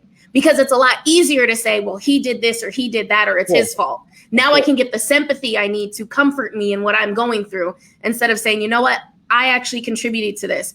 I actually messed up. It's still accountability. It's a lot harder for women to be accountable and to swallow that pill. Not all women. There are some women who do. But it's solely accountability. Right. It's solely accountability. It has to do with insecurities. And it's just that it's that emotional and mental maturity. A lot of people aren't mature enough to say, hey, and that's not even just in relationships. That's in their own lot in life. Why you can't get ahead in life because you're not willing to say, maybe I'm the problem. Maybe I'm hindering shit from progressing. It goes way deeper, but it's solely, I don't want to blame myself. I don't want to take the blame for that. It's easier for me to blame him. Jasmine, he did it. She said it. She says, just kidding. But Jasmine says it's because men fuck up the most. So know that or whatever. Yeah. But it's a lot easier to blame the other person than to say I messed up. And I think for women too, regardless of how the relationship went, ended, or whatever, which is what Marcus was just saying, and when I said at the beginning of this, there is this dark cloud and this stigma that men are the problem. So most of the time, you don't even have to say why the relationship fucked up. And as a man, when it's over, let me tell you something. If you're in a relationship as a man today, and y'all, cuddled up and stuff, and you're doing the right things and stuff, and then y'all just not together no more, 9 times out of 10, people gonna say, "What you do?"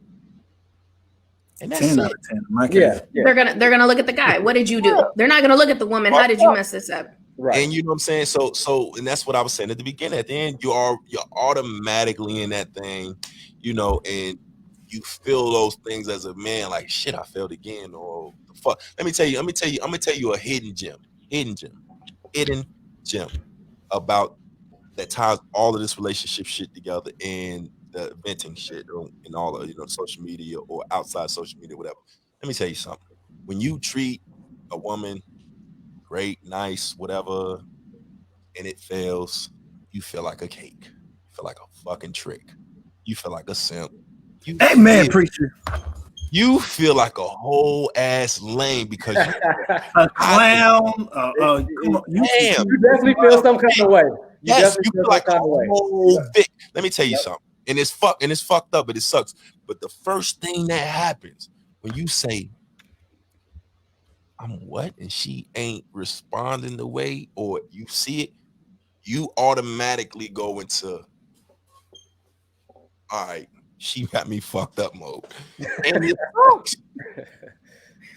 That's how you turn a Russell Wilson into a future. I'm gonna just tell you right now. Listen, let that shit go. God, let it go. Let it go. Mr. Chocolate, can you please let it go, Mr. Chocolate? But listen, all bullshit aside, if we being transparent, that's what happens. If I walk into the relationship, even from day one and so on and so forth, and I treat you a certain way, let's say I get caught rubbing your feet, and I'm doing these things, I'm taking your braids down, I'm all these things behind the scenes, and you leave, I want to punch you in your forehead. I want you. Listen, I'm gonna turn into some shit after that. Let's keep it a buck. Like it's a different feeling. It's a different feeling when you deserve it. It's a different feeling when you're not caught lacking, or you don't feel like you got caught lacking. I sent these to your job, and I sent these flowers to your job, and then I feel like your little work husband or your friends is kind of laughing, or the post that you post is a little something, and it's you feel like you getting played. You know when a nigga send, come on, you know when a nigga sending shots, you like, that's my, why is this nigga like? But hold on, D, calm down that, because imagine this, and this is real. You do all that, she leave, and then the next one she end up with is the biggest lame, and then all of a sudden you got all the subliminal posts. Oh, I just wish I had a good one. Oh, wow, a man got to do that. No. I laugh at that. After the fact, I don't give a fuck. After the fact, you get done whatever you get. After the fact, I don't care. Yeah, have a blast at that point. Low key, kind of, I might heart that shit. Yeah, I might hit. I'm definitely hearting it. I'm putting definitely hearting it. And all of you better block me. You better block me. Oh no, and we had the conversation because I don't block. In the moment, man, listen. No, I don't block either. But what I'm saying is, you better block me because I'm a high heat. I don't go backwards. Tory Lanez, I know it's probably a terrible time to bring up a Tory Lanez line, but Tory Lanez has an infamous line that I love, and it says, "Of course you do. I got a little model. I got a little."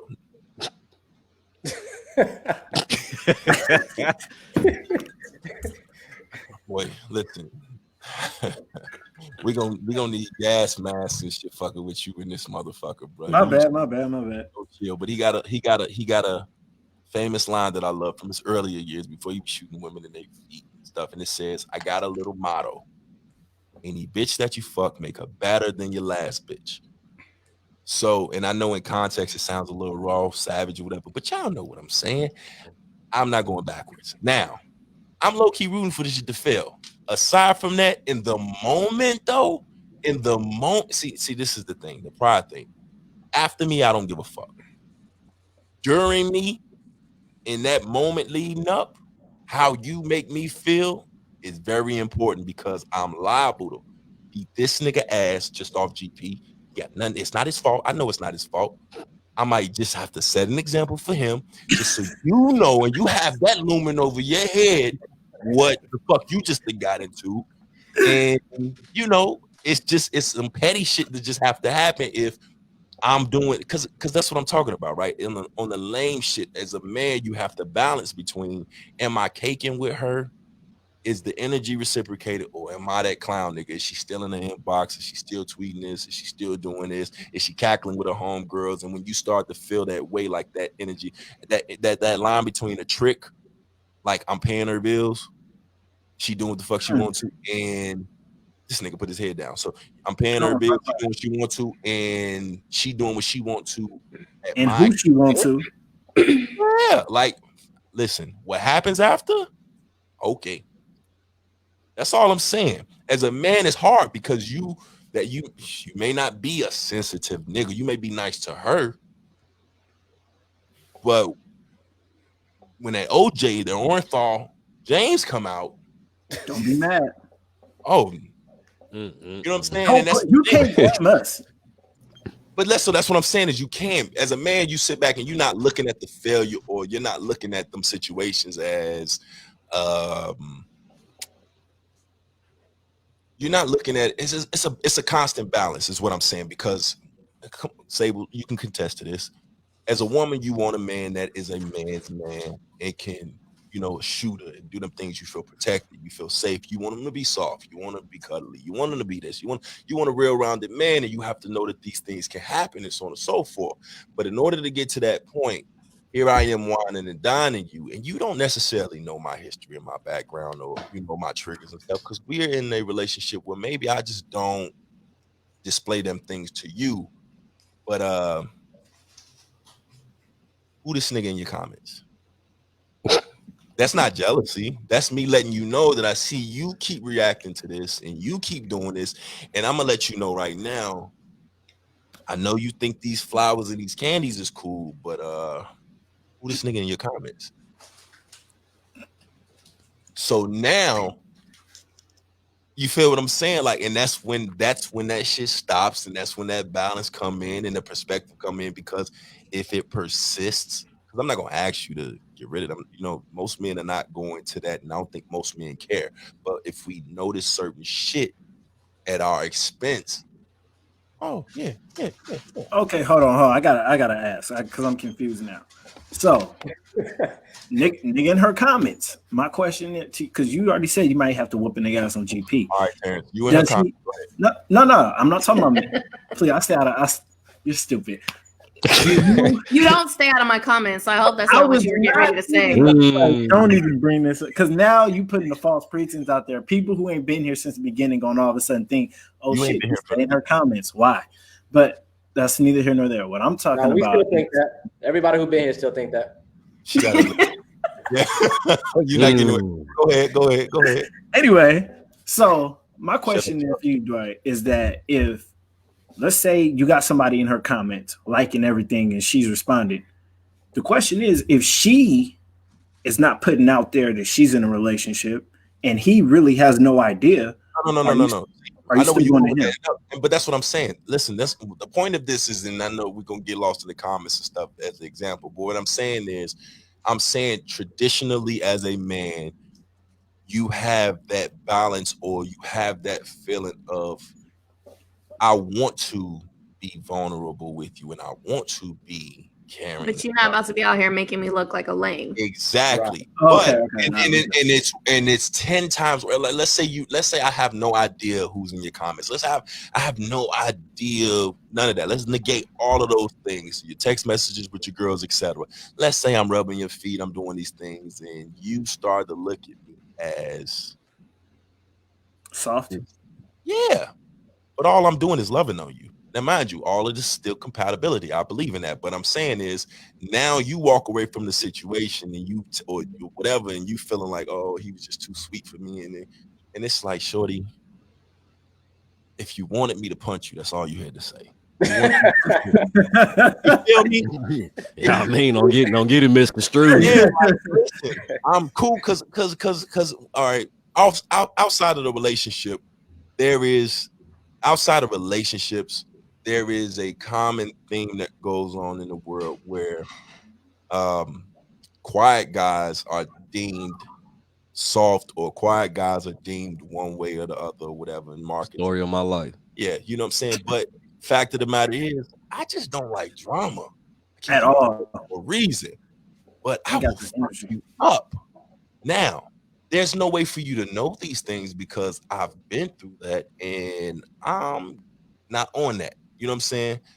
But yeah, for the most part, that's the worst part of having a relationship or being in a relationship and not knowing the vibes or, trying to fill it out. Because again, if I'm paying for you and I'm doing all these things and I start to feel like a trick instead of your nigga, okay. But that's what okay. So you got to kind of, like you said, fill out. You got to kind of fill out your girl in your relationship and what she like.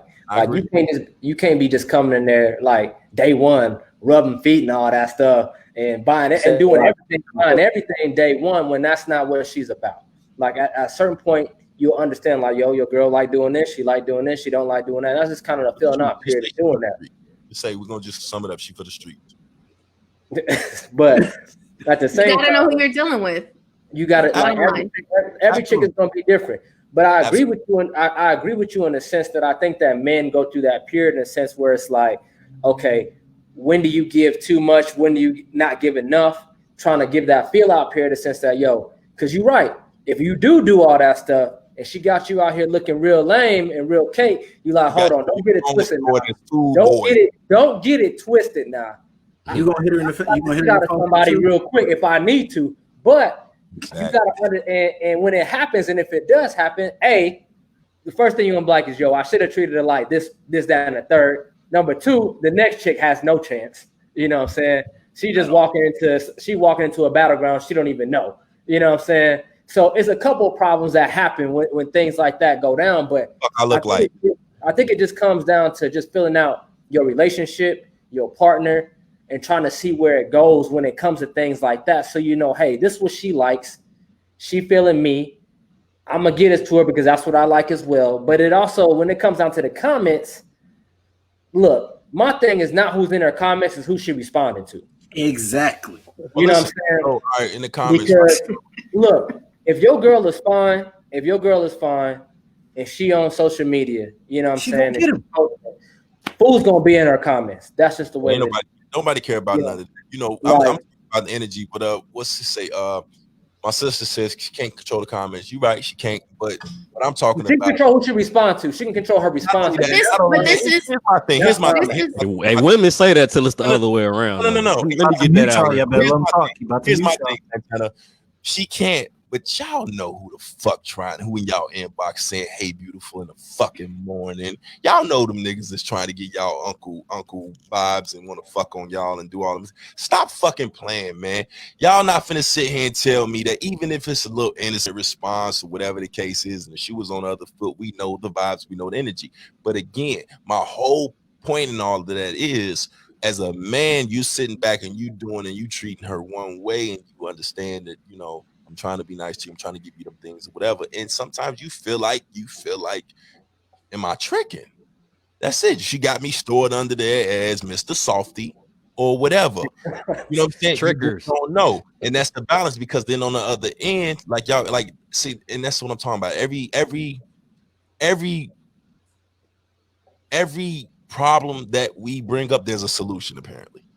Oh, you gotta just don't dive in head first, or did you chose her? So what about accountability? And it's like, it's not that fucking simple, because if we do the same shit on the other end and we say, oh, this nigga beat your ass and he caught you on, he was drinking or he did this or whatever, nobody's sitting back saying you chose him. We gotta have sympathy and we gotta be understanding. As a man, there's none of that. As a man, you gotta sit back and you gotta say, I gotta check these boxes and I gotta enter a certain way, I gotta exit a certain way. And my only point to this is, you're walking around and the feeling looms over you. What is the balance? What's too nice? What's too much? What's not? Because if I give you these things for some reason, every movie ever shows you exactly what I'm talking about. If he works too much and he's successful when you meet him, guess what? You work too much. You knew this. You saw this lifestyle or whatever. If the nigga's a whole fucking rapper out here and you meet him, you got all these fucking fans and you're always on the road and you're always gone. If a man is out here and you met him at the club, you always at the club. You always are. If the nigga's in the house all the time, when you meet him, he don't really do nothing. And he's exclusively to you and wants to be exclusively to you.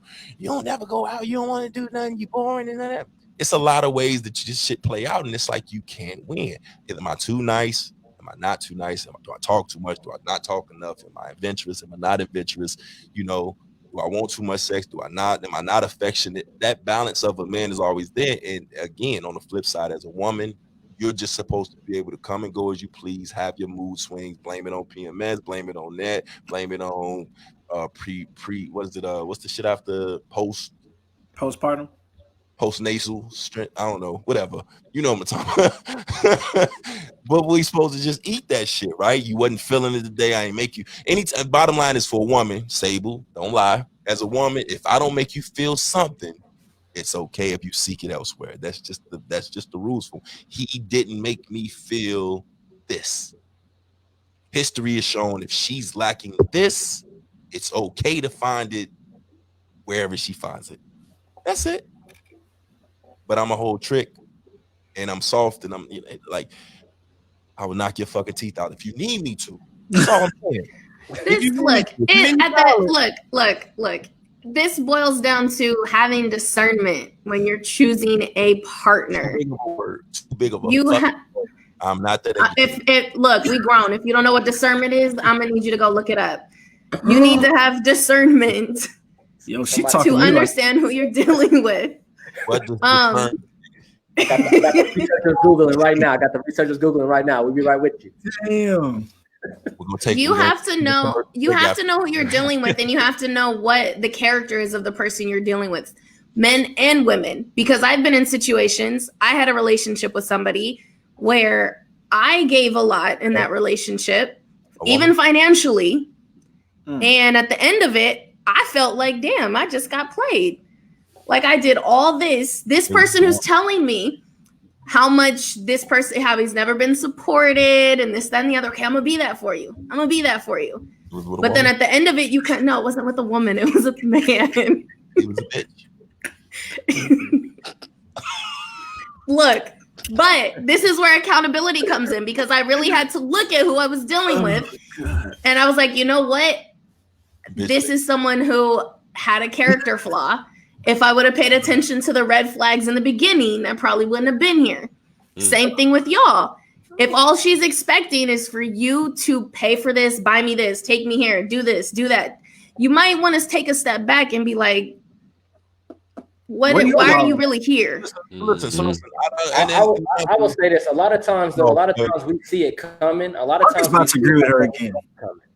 But we bypass those red flags for something else. And that's really the reality of it. Is that we know it's coming and we see it coming, but we'll bypass it because she's this or she's that. Because we think that at the time, that's more important and that other thing will change, and hope that it does change. So a lot of times we see that coming, but you know what? We'll bypass it because we wanted something else out of the deal. And then it doesn't. And then we mad about it. You know what I'm saying? So that's just something that we have to do a better job of choosing our partner, from the jump. And therefore, you may not run into as many of these obstacles. But again, it comes back to the word we've been using this whole podcast is compromise. Okay, there's some things that compatibility. Sometimes you're not compatible and you got to move on. Sometimes a situation where you need to compromise on certain things. Okay, you can't fight every battle. Every battle ain't worth fighting. But the ones that are important to you, if it can work, you fix it. If it's not, then you move on. And that's as simple as that. Well, listen, I want to say, I want to send a shout out to my sister for Googling what discernment mean. Fuck you, I knew. Fuck you. Love you, but fuck you, I knew what it mean. She gonna put Chuck says he's only after the compatibility of the pussy.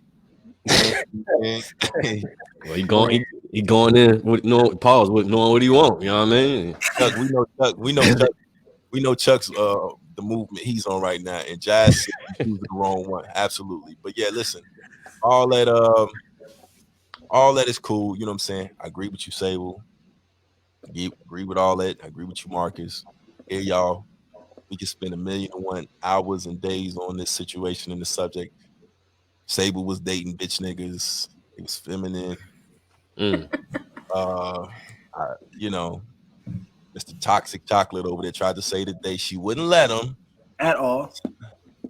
Nope. At But all. we're moving on. We moving past it. We're moving past it. We're moving on up. Because I learned my lesson, so I'm not going backwards. Yeah, she don't date niggas. She don't date dark skinned niggas. Yo, okay, hold on. No, now. Whoa. Oh no, now we done woken something.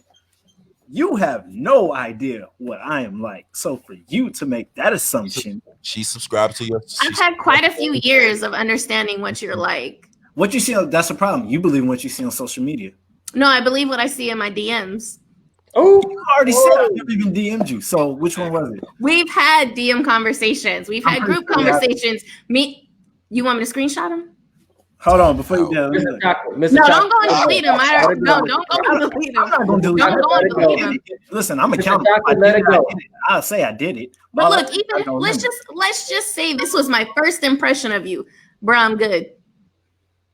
You don't know if you Russell Wilson. You don't know if you toxic chocolate. You out here hoeing for Birkin bags. I'm good. I'm good. I can do it. Bro, I'm good. I'm not doing it for Birkin bags. On this podcast. What? You sent her a picture of your sashi bishi?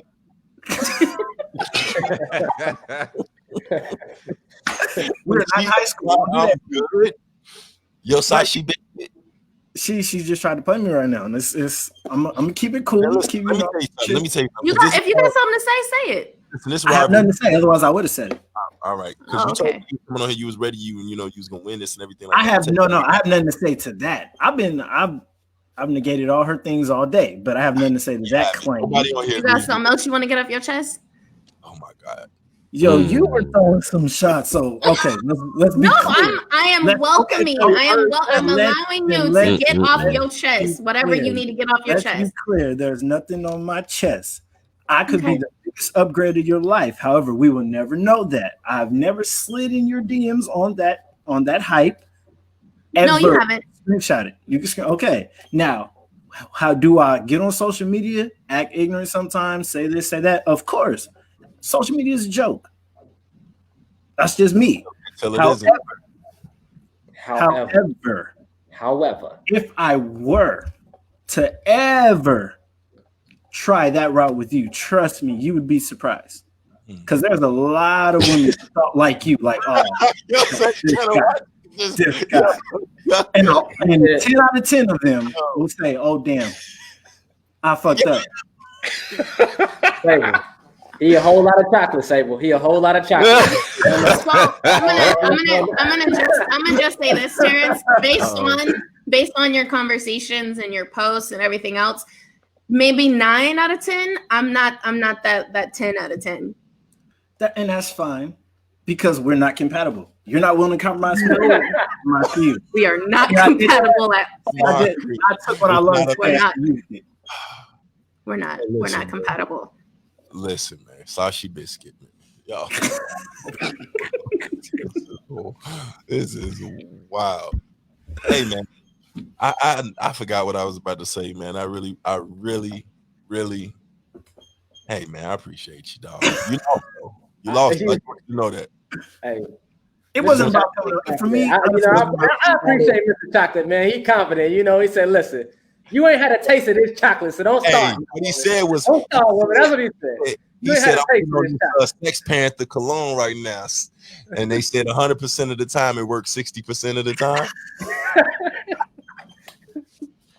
Fuck out of here, bro. This nigga. Hey, you gotta have confidence in yourself. That's no, you're right. You absolutely right. Mad kudos for having the confidence, the level of confidence you have, Terrence. My level of confidence only because I know exactly what I'm capable of. I know what I can do. I know what I can't do. So my confidence is up here. Y'all hear this, right? Listen, I know what I'm proud of you, Terrence. Good job. Out of 10, these women just don't know. They're gonna look back and they're gonna be mad than a motherfucker. You know what I'm talking about? That's all you've been doing all this time, bro. Hey, listen, the confidence is on high. That's where it needs to be. It's self-esteem. You gotta be that. You gotta have that in yourself. Because if you don't, ain't nobody else gonna see it. And the energy, and then we're gonna switch. We talked. I don't know. Can't believe we talked about the energy of double standards and shit. Couple topics. Trying to see it right now. She not. She over there like. Look at it. She's not trying to see it though. She's like, I don't see what you see. Whatever you see within, I'm not seeing that. That's what she's saying. Because I'm not for her. She's not gonna see it. Oh, okay. And you didn't throw it out. You know what? I am so happy that you can acknowledge that because a lot of guys can't. Good job, Terrence. Listen, I'm gonna tell you accountability, Terrence. I am a DM warrior. I'm a wounded warrior. I've been in DMs. I've been shot down before. I've succeeded, but you just gotta be real. You gotta be honest with yourself. Hey, you learned your lesson and you have grown. You miss every shot you don't take. This is important. This is every shot you don't take. Listen, this is important right here. You succeeded in getting the pussy because it wasn't a relationship, right? You succeeded. You succeeded. Mr. Chocolate, I don't know. Before you answer that, Mr. Chocolate, I just gotta know: is you okay with answering that with knowing your current situation? Oh yeah, because she knows. I hide nothing from her. At the end of the day, I've slid in DMs for relationships. And then you slid in what? Yeah. Slide in the DM. And I've also slid in relationships just for fun. And you don't succeed every time. That's just what it is. What would you say your 3-point percentage is? I mean, are you a free shooter? Or you a Shaq at the free throw? I'm probably at like a 69, 70%.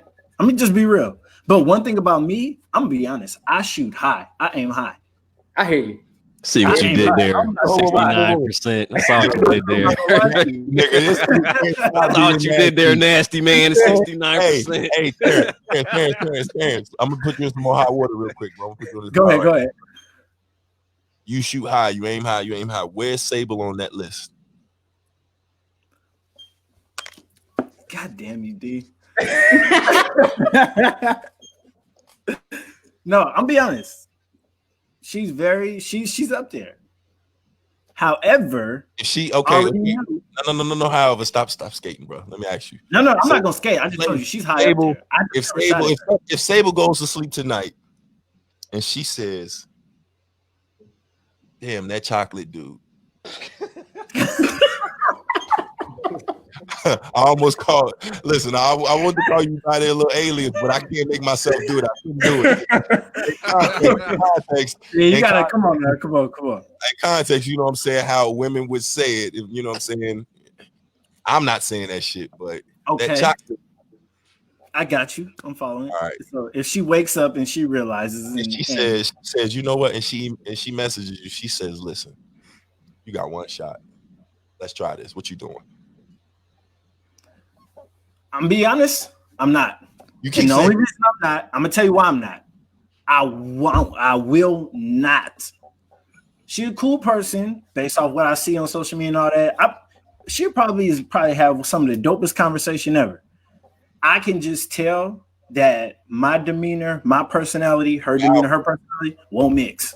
You're not giving the right answer, Mr. Chocolate. I'm gonna give you another one to just go ahead and answer that question again. There was only one right answer you could have gave. There was only one right answer you could have gave, and you didn't do it. What was my answer then, Marcus? What was my answer? You have a woman. The answer is I got a girl. Be good. No. I mean, it's like there's only one right answer. Like that's the thing. We're not talking about. Okay, but see, you got to think about. He's not asking me about this in my current situation. Huh? The thing is, when he asked me that question, I wasn't looking like, oh, he's asking me with my current situation. I'm thinking he's asking me if I'm not in my current situation. I don't know why you wouldn't think that. It's De Niro. Why wouldn't you think that? He's gonna start some shit. Why would you think that he was coming to this innocently? You cannot look at this any other way. I ain't gonna lie. That's the reply I was hoping you were gonna say. I sat back like, damn. He had the hands running. Like, D, why you do that? Because I'm gonna blame this on you, D. This is your fault. I'm gonna blame this on you. It's always his fault. This is your fault. Stop. Let me tell you why. He fired tomorrow. This is your fault. I'm he fired is your fault. All right, listen. Let me tell you something. So, my bro came on here last week. Ended up in hot water. I'm not in control of what another man does. He ended up in hot water. Now, you gotta be ready. His water boiling right now. Terrence had. Forget the 3 years or 4 years that we've been brewing this. Terrence had all week to say, I don't want to discuss none of this because I said rivalry I can't talk for shit. Rivalry week. This is what we do. Your chocolate ass up, boy. Listen, he had all we can say, nah, or make amends, or I was just playing or whatever. He ain't had to come on here. Third, this 2 hours and 9 minutes we've been on here, and not once we gave him all the outs in the world. Not once has he been like, I got a girl. This nigga shooting the club up in every response. Laying this and I'm gonna tell you why. Because at the end of the day, this conversation right here has to do with who I was and hypothetical shit. At the end of the day, I'm not walking out on her. I'm not cheating on her. I ain't doing none of that. She knows that. Okay. So I can have a conversation with y'all. So on the other foot, she going to the podcast and she talking to another dude who do the same thing. You going? I'm sorry, someone saying what? Good question. Now we couldn't hear because Marcus was talking. I couldn't hear him. That's a good question. So, Mr. Chocolate, let me ask you this, Mr. Chocolate. So let's say this: if this was your girl, you switching places and you watching this, and the person in the podcast asked your girl, "Hey, if so and so shoots his shot, what you saying?" If the answer ain't nothing, because I got a dude, if that ain't the answer. She's supposed to say, my nigga ain't going. What the fuck you mean? Like because you know why?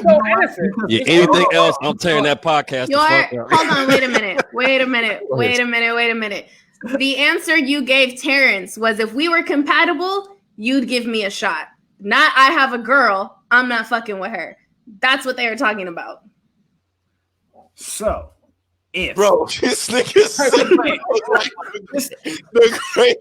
my lady do that. I'm tearing that podcast the fuck up, yo.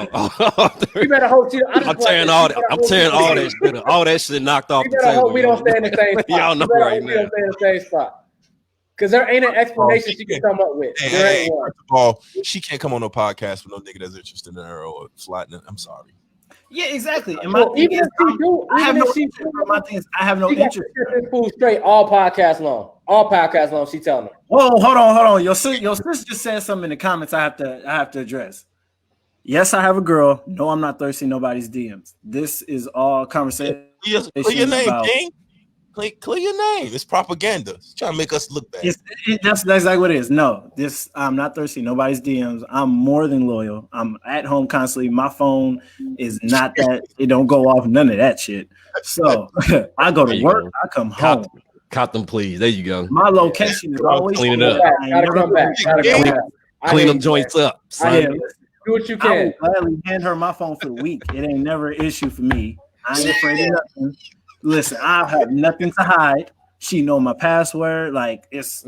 Tell her again. Y'all are so goddamn messy. Man, listen, no. Oh, whoa! Now I'm cheating because I told the truth. Now I'm cheating. See, you're cheating, sir. This is why men are the way they are. Because no, seriously, you can have a good man who literally does everything great. Okay. But then you got somebody look at it like, oh, he must be cheating. Why? You can have a Russell, but he pulls some future behavior and he cool. Still make Russell, right? Yeah, Russell. Future answer. Russell. He said I put it on silent. No, my phone is on loud. Hey, he a Russell. We gonna call him a Russell. Boy. You rustling with them words, bro. In this conversation, you's a Russell. This whole topic is fucking him up right now. It's not. Hey, listen, I'm gonna be honest. I'm gonna be watching right now. No. Honestly, if it was the issue, she would have already came in his door. She showing you respect. Nah. She's showing you that respect though. When you get on that podcast, it got nothing to do with respect because the thing is, that red button turned gray. Yeah, I'm honest with her, and she's honest with me. He like, "Gee, how much longer we got? I can go all night if you need me." It was that red button turned gray. Got some questions. Hey, when we all get that Facebook notification, Terrence is single. Hey, I feel like I just call her in here. I feel like I'm getting dogged right now. Fam, I promise you are getting dogged, but it's not our fault. I'm getting dogged for no reason. No, listen, Terrence. Listen. No, you need. Listen, you my man. She know your heart, son. You my man. I would do you no wrong. I would do you no wrong. Hear me out. You should have never came on, bro. I don't mind coming on because no. Listen, hear me what I'm saying. Hear what I'm saying. All that aside, you're gonna be good. It's jokes. It's ha, he is entertainment. The rest of that. Let me tell you why. You have tap dance better than the best since you came on here. As far as we don't know if you're a Russell, we don't know if you're a Future. We don't know. You keep starting every sentence off saying, because I'm a good man, and it's like you go right. She know my heart though. Yeah, and that's she got my password. I'm going to church on Sunday. I'm going to church. Yeah. Listen, you are a church going man. You are a church. I go to work. Man, my nigga. What did he say? Just me keeping it 100 with you. If you tell us one more time you a good dude, I'm gonna kick you off here right now because you started off with I didn't say dude, and it ends on some fuck shit. Legitimately, I'm a good dude, but shit, I stuck my whole fist in her jaw. You know what I'm talking about? I might have smashed a couple of these, but listen, all funny game. Cool. I wish no ill will upon you, bro. If you need a reference, I was trying to help you. Listen, I actually had a text messages where we scripted this out anyway. So we'd already planned this. We knew we were coming on. So I got them. I got the screenshots right here. If your girl want to send one, I told the viewers don't know, but we know. Yeah, and then anybody watching this, I needed to up these. I needed to up these streams and stuff, man. We needed a clip to go viral and stuff. So, I invited them on here. This is wrestling. This is wrestling. It's wrestling. I'm a wrestler. The toxic wrestle. Yeah. Well, no. Let me tell you something, Mr. Chocolate. If you do not have a conversation when you get off of this podcast, she fucking somebody else. No.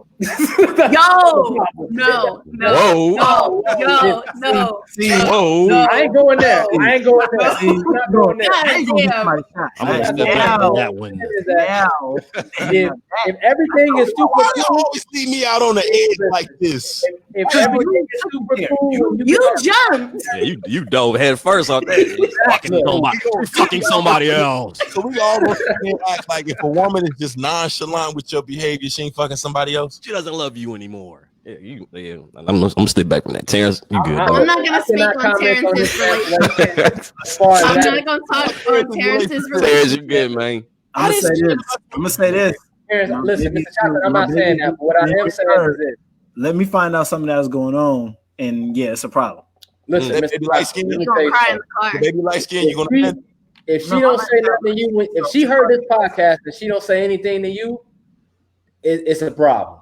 Now I ain't saying she doing any of that stuff. I ain't saying, but what I am saying, I'll turn a location on that right now. But you need to clear up. You need to clear up. Just make sure her location is on after you get up the podcast. Huh? She said her location. Oh, I asked. Oh, her location. But do you check though? Did she leave it at her girl's house and drive off with it there? She don't need it after she know where he at.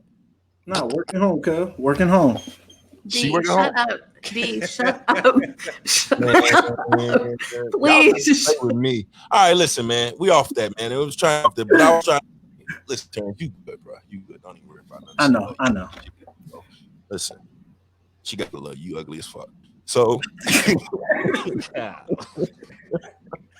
so listen, we're gonna end this, but I know most of y'all, if not all of y'all, saw the assault or the bullshit that was going on with the 17-year-old football player that went viral.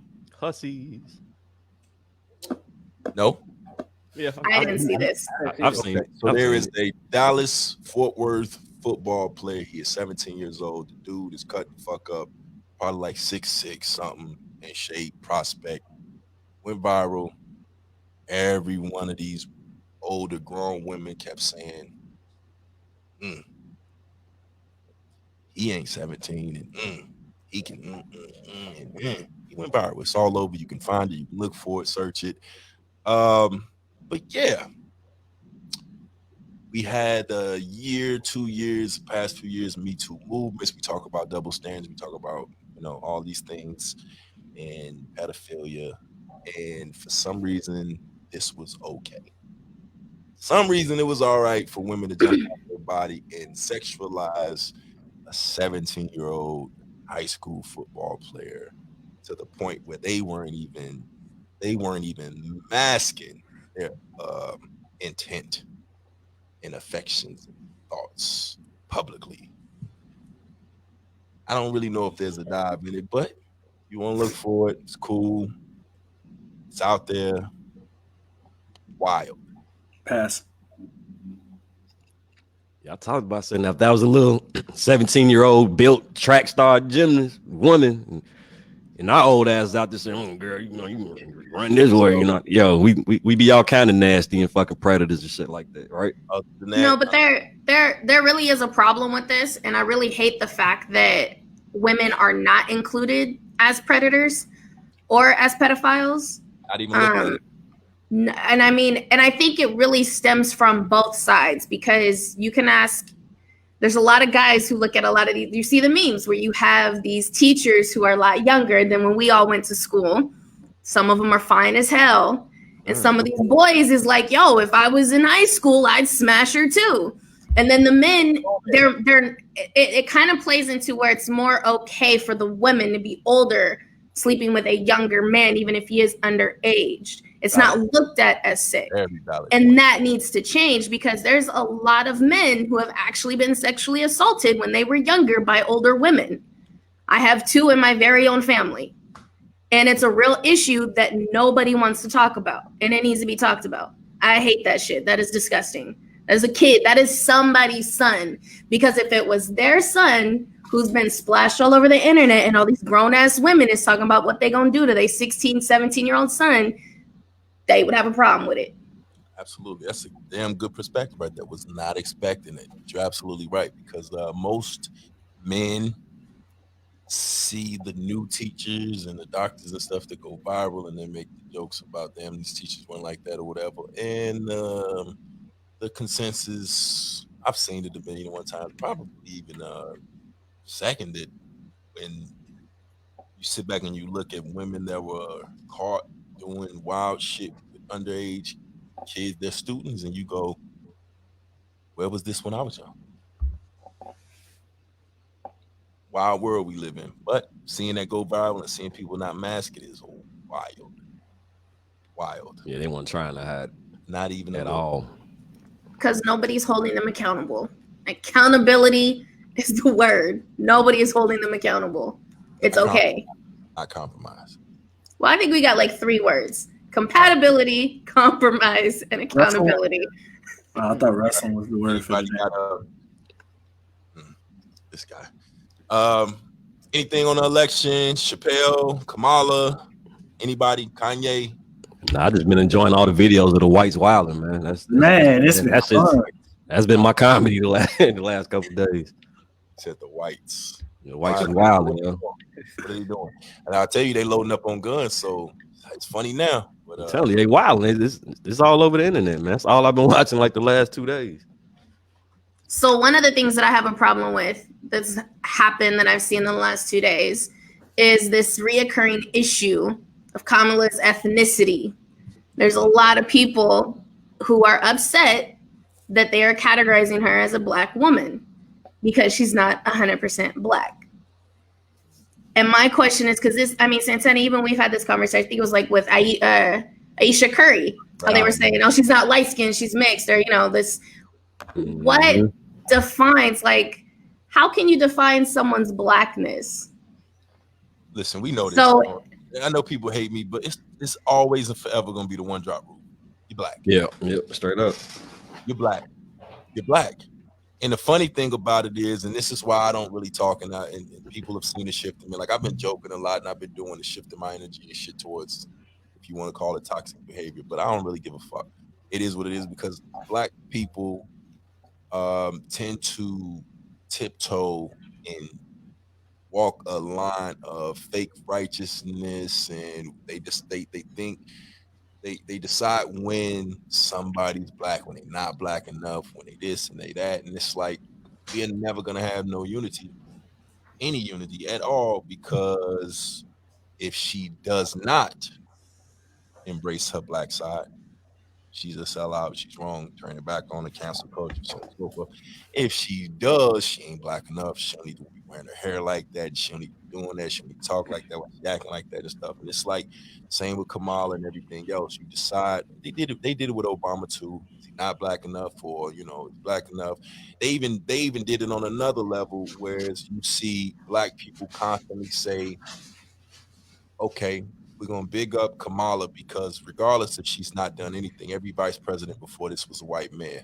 She's done enough to lead and inspire little black girls going forward. That's a great thing. That's a great accomplishment. Talk about Barack. I see black people say Barack didn't do enough for us. And it's like, these are your own people. I saw a post today that said, okay, so if Kamala doesn't get elected, what are you just going to tell your daughters and stuff, your black daughters, that they can't be this and they shouldn't do this and they should settle for this? And it's like, come on, man. We know representation. We know what visualization and actually seeing some shit happen represents. But it basically falls on black people. I guess it's going to be this. I don't really care about white people and what they think or what they talk about. Y'all know that's just my stance. It's nothing against y'all, but in the conversation of black people, black future, and what goes on, I get a little tired of the celebration of the bullshit and wanting the acknowledgement from them or the cosign or whatever from white society and shit like that. Fuck all that. At some point, Tiger Woods found out that he was a nigga. OJ found out that he was a nigga. And the same shit would happen if Ayesha Curry or Kamala was hurt in some way, shape, or form. Are you not gonna go to bat for her? Are you not gonna, fuck does it matter? She's a woman of color. Fuck does it matter? Shit just weird to me. It's real weird that we focus on that type of shit legitimately, as if it's not bad enough that if she walks somewhere, they absolutely see her as black. You feel what I'm saying? She's not walking in the middle of Kroger and they don't see her as a black woman. Only to lead there for black people to say she ain't black enough. Now, that's politics aside, because we could talk all day and have a whole different episode about her politics and what they stand for, what's supposed to happen, what's expected, or what should happen, and whatever. But yeah, that aside, I don't really have too much, and if y'all do, cool. I don't have shit to say about Biden. I don't have shit to say about the celebration of this election or whatever. Best summed up as, I'm just happy that Trump gone. That's all I can say. Yeah, that's facts. Other than that, I didn't really. Somebody else was happy that Trump. There's a lot of people that remember something about the whites was wild. There's a lot of people that was happy Trump gone. One in particular, I call him Chet Ranks or Shabba Hanks. So I was gonna play that joint. Oh, you were saying it. Go ahead. Say that, now that Trump's leaving office, I think it's important to remember that he was the president, so we should show some respect. Pussy clot. Fuck them, Ross. Don't know what wrong with big boss man Biden. Fuck them, Ross. Pussy clot, boy. Go suck una mother. Okay. That's Tom. Wow. Yeah. He really love that straight from Shabba Hanks. He does, man. He's been. Hey, I will say this though. He's been consistent. He ain't gave it up, even when they dragged him. He didn't give it up. I don't give a fuck if you say nigga around 50 niggas that don't beat your ass. You come around me and say nigga if you want to. I know bullshit when I see bullshit. Listen, man. Fam. All right, listen, I'm not. Hey, ride if you want to. That's all I'm gonna say. Cool for you, bro. I'm glad the internet caught that. Ride if you want to. That's wild. Shabba Hanks. Hey, listen, to each its own, man. They like it, love it, whatever. It's wild. You know what I'm saying? But listen, I am doing my transracial transition anyway. So who knows? Who knows? You with me, Santana? Trying to get your credit straight. I'm good. I'm stay where I'm at. About you want to change, yo? You still my homie. You know what I mean? Straighten your hair out next week. Straighten your hair out. If Santana shows up with a perm, I'm done. Hey, don't challenge him. Let me tell you something. Santana literally will be an Aussie Yeah, I'm be Australian. And turn around and be an old nigga. Say mate all of this. Hey, mate. Yes. Yeah. All in a week. And he was a ninja at one point. He was a ninja. He's a crumper. Santana's a jack of all trades, man. So don't throw it past him. You challenge Santana, he will come on this show next week as permed out.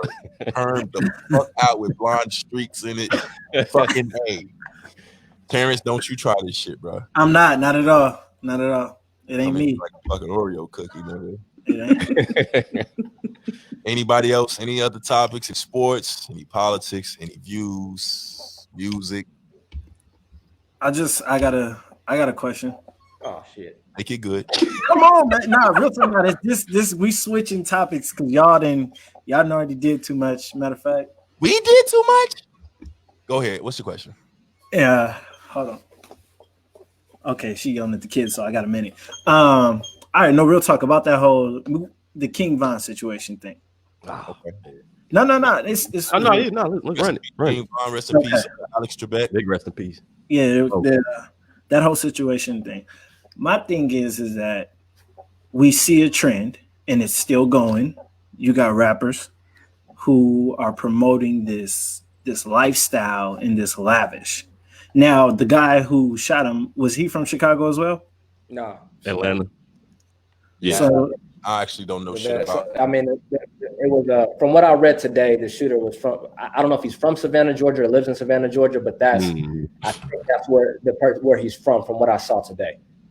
Okay, see, my thing is like, okay, so for me personally, if I'm this rapper, I got this, because we saw it happen with Pop Smoke.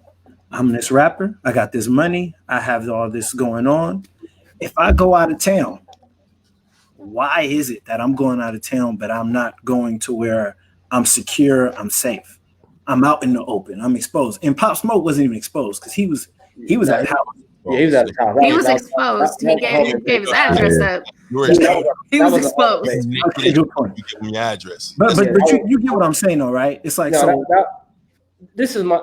I'm glad you kind of brought this up, and I can't spend too much time here because I gotta go. I gotta make a run. Hey, we on lockdown in Denver here in a little bit, so we can't go out the house. But this is the thing. I do have a conversation about that whole King Von situation, and you know what? A lot of people on social media are basically, you see the RIPs, the rest in peace, the here and there, that stuff. This is my question with that. Okay, is that if this dude wants to live a street life, and this dude straight up came out, and you can check his record, his criminal record, and there's obviously he's been on trial twice for 2 attempted murders, and possibly has murdered someone that's in the files at this point in time. If we want to come on, we want to give this man his flowers, but we don't care about the people that he killed. So we don't care about that. And I feel there's an irresponsibility of us going to come on here and be like, okay, we want to RIP King Von. But at the same time, I didn't bring it up. I'm just saying, but at the same time, the people that he may have allegedly shot and killed, we didn't talk to they mother. We ain't calling they relatives. We're not worried about that. So we did when we did the FBG Duck episode, I touched on it because I always touched on energy, and I wasn't able to podcast about the deaths of Nipsey and Kobe, etc. And Pop Smoke was one of the artists that I watched develop. But FBG Duck, you cannot release a song dissing entire crews, dead relatives, homies, and stuff, and think it's not gonna come back to you. I don't know shit about King Von. What I will tell you is, back to what we just discussed before, it's all related to me. The reason why I wasn't able or willing to discuss them things is I always talk energy, but the guys were from an era where if you have it, you don't talk about it and you lay low. If you're from it, you want out of it. That's just the thing. When you see these guys on social networks and living this life, I don't care how you cut it, how real you think they are, ain't shit real about raising your kids or showing and leaving that impression around, or just being that they nothing cool about that. I know everybody canceled Ice Cube or whatever the case is, but I always say I like Cube because you go from talking that and being that to doing family videos, family movies, right? Being out of the way. That's real to me.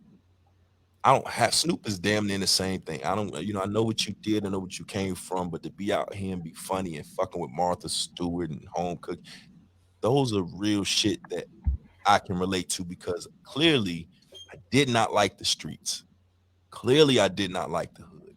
Clearly I want out of it. Why the fuck then do I get money and stay? Here's the thing about music industry right now is because when you talk about the music industry when Snoop and Cube were at their peak, there was no social media.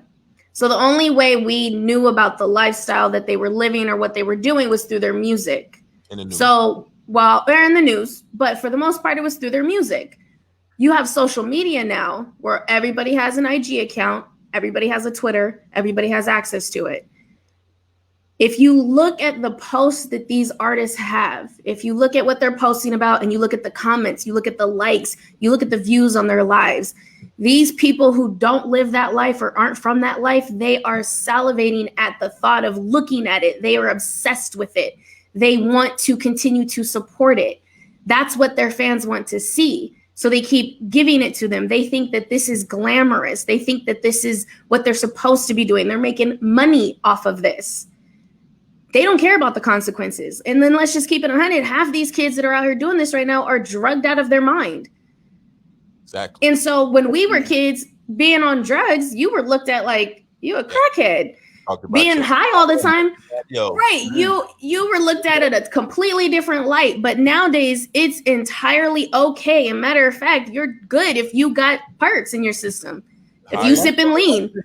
But this is my thing too, the irresponsibility of some of the adults, not just the kids. Exactly. Because this is my thing. So I don't know. I never heard of this dude before in my life until I seen this on social media. So I never heard of this dude. So I had to ask some people who knew who he was.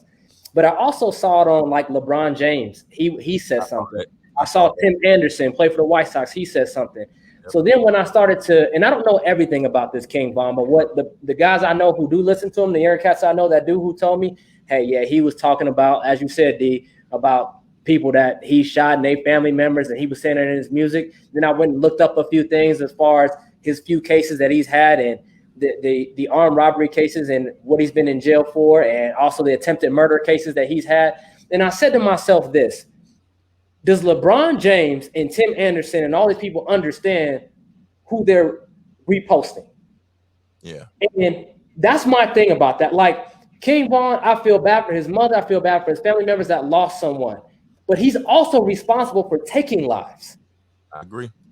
And if he's responsible for taking lives, what's our responsibility as a member of the media or as a member like LeBron James or Tim Anderson that is actually promoting this?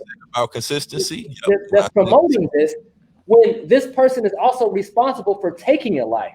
Go vote though. Right. We can't sit here and cry about young black men being gunned down in the street, and then we are promoting people who are gunning young. Yeah. The responsibility of that from a person like a LeBron James or someone like that is that what are we actually promoting here?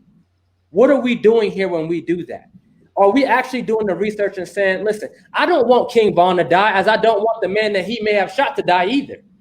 Right. But if this man wants to live his life in the street and he wants to take a life, then if I'm not going out there about the man that that man didn't rap, so we don't care about him, right? That's what we're trying to say. Is that the message we're sending? Because the life that they took, we didn't know him, so that's okay. But because his life got taken, now it's like, he's this and he's that. Can we just hold him accountable? Can we just agree a lot of this shit is fucking for show anyway? All these fake theories and posts, bro.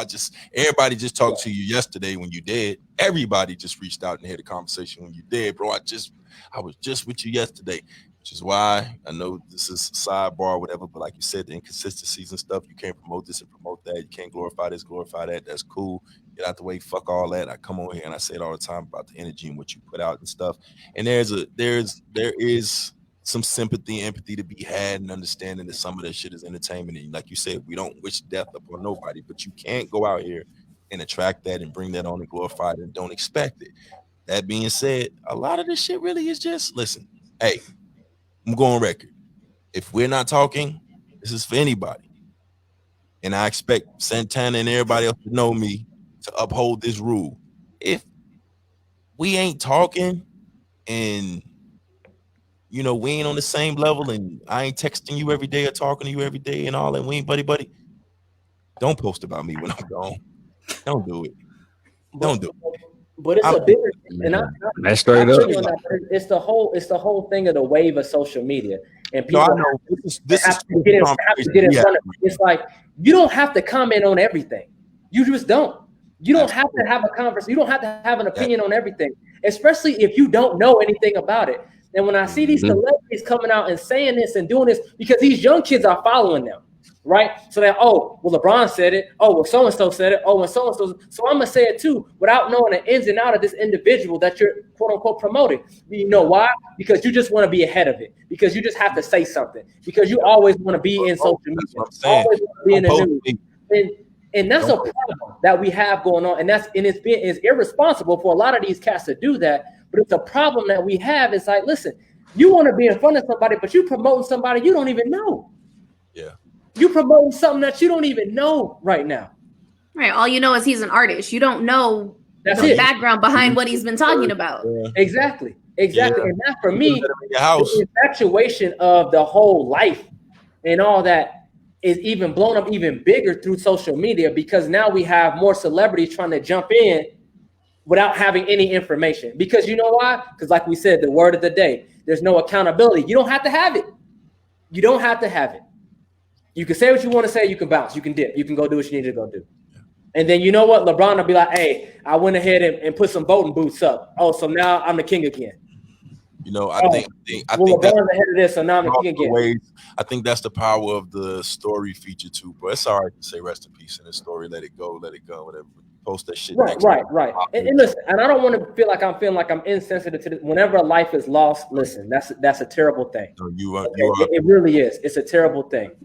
But there is layers to this that we have to understand when we start to go on here and have this social media movement behind certain people. And we have to understand who that movement and who it promotes. And it's related to the glorification of shooters. Stop doing it. Once you see, oh shit, you can live this life and LeBron James will know you, or they'll remember you like this, or you're gonna go down. It's almost glorified in a way that it's cool. It is. It's not cool for this young man to lose his life at 26. It's glorified. That's not cool. It's cool. Matter of fact, if I'm not mistaken, because I promise you, and if I'm wrong, I'll come back on here and tell y'all I'm wrong, whatever. But if I'm not mistaken, I think his girl tweeted after she ready to die too, and then she twerked or did some little dance or something with her titties out, saying he ain't having. No, I ain't see that one. I know she did say the part about she ready to die. As far I know you talking about though. Yeah. I ain't see I don't know about talking about though, but she did say she did like a little smiling dance for her IG friends, her titties out, basically. All this was out. She was talking about my baby in heaven or whatever. And call it mental illness, whatever. Like I said, if I'm wrong, correct me. But the clip is out there. I don't know too much, so it's hard for me to sit back and say that. I didn't see that because I know what I seen, know what was captioned or whatever. But yeah, I think it's related to, and maybe we could talk about this on the next one, but it's related to the glorification of mass shooters and shit like that. Like once you realize that you're gonna get attention and garner fame and shit like this. Because here's the thing. He died. I seen a graphic. I did see this, I know this for sure. I seen a graphic go up putting him with the legends. We lost another legend. Everybody that killed ain't everybody ain't a legend. No, we didn't do that, and it's not to disrespect. It's not to disrespect. Exactly. But it's like we have to take control and responsibility of this, especially when you are in the media and you have that type of word that people follow, and you have 30 million followers. In that, when you're an entertainer, you have a responsibility out there. And you have a responsibility to say, yes, this young man lost his life at 26. He should still be alive right now. Also, he shouldn't have taken a life at 19 or at 20 or at 21. And this is not the life that we live, because this is what happens to you. That's not cool. He cannot live a long life because of his transgressions of trying to live another type of life and wouldn't let it go. But yet we want to glorify it and say, oh, this is cool. No, it's not. It's not okay for another young black man to be gone. That's not okay. And why we keep glorifying it. And then you got people glorifying it. Oh, man, he a legend. He this, he that, and this. You'll never step foot in that neighborhood ever in your life. Half the people who are saying that. You know, I seen somebody put up there that I know personally that ain't never been to any kind of place like that in their life. Talking about some, oh, that's a real gangster. That's a real G. It has nothing. They don't know anything about being a gangster. And what's gangster about losing your life at 26? Nothing. But yet, here we are. I don't know, man. Energy. We talk about it all the time. Energy. Put it out there. You can't be surprised when it come back to you, and that's on any front of it, whatever, man. But yeah, other than that, I don't really have too much, man. Like I said, rest in peace. Don't wish that. Yeah, no disrespect, man. Rest in peace to him and his family. I'm sure is hurting right now, and you don't want to see that, man. You don't want to hear that. You hate to hear it. You hate to see it. Yeah. And as we know, us, being from Chicago, you just don't want to see that, man. You hear it all the time. You see it all the time, and it's overdue. It's more than stale, bro. You know what I'm saying? It's more than stale, and we got to do better. Like, we got to do better about what we trying to glorify and what these kids should actually be looking up to and what they should be doing. And we doing a bad job because in social media, we'll forget about it the next day. And if we flip something around to positive, we'll just forget that whole situation. We're not held accountable to that. But we can go on all day about this, man. It got brought up. Mr. Chocolate brought it up. But, hey, Hey, I just... You good? You good there? You got any last words? Yeah, I just if I call you tomorrow and I tell you I'm in Houston, it just means I need a place to stay for a while. So just keep your phone on. Hey, we cool, but come on, man. I'm gonna need you to make that work for her. Listen. We talked about compromise and all that stuff. He's not going to need a place to stay. He's Russell. He got that financial stability. He can go and get him a place tomorrow. And you are not doing yourself justice with promoting your OnlyFans, because if she walk away from you right now, then you better kick that thing off quick. You might want to just sign up tonight just in case. Look into the details. Do your research. Good? You good? I don't know. Let me see. Red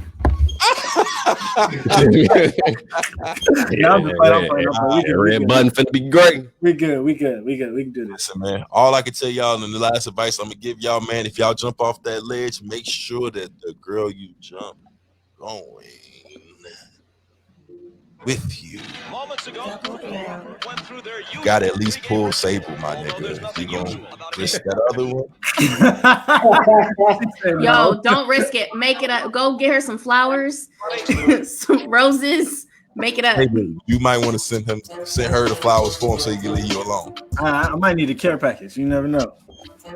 You need to care less. No, caring less gets me in trouble. I need to care more. All right. It's the toxic.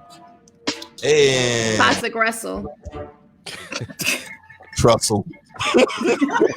I'm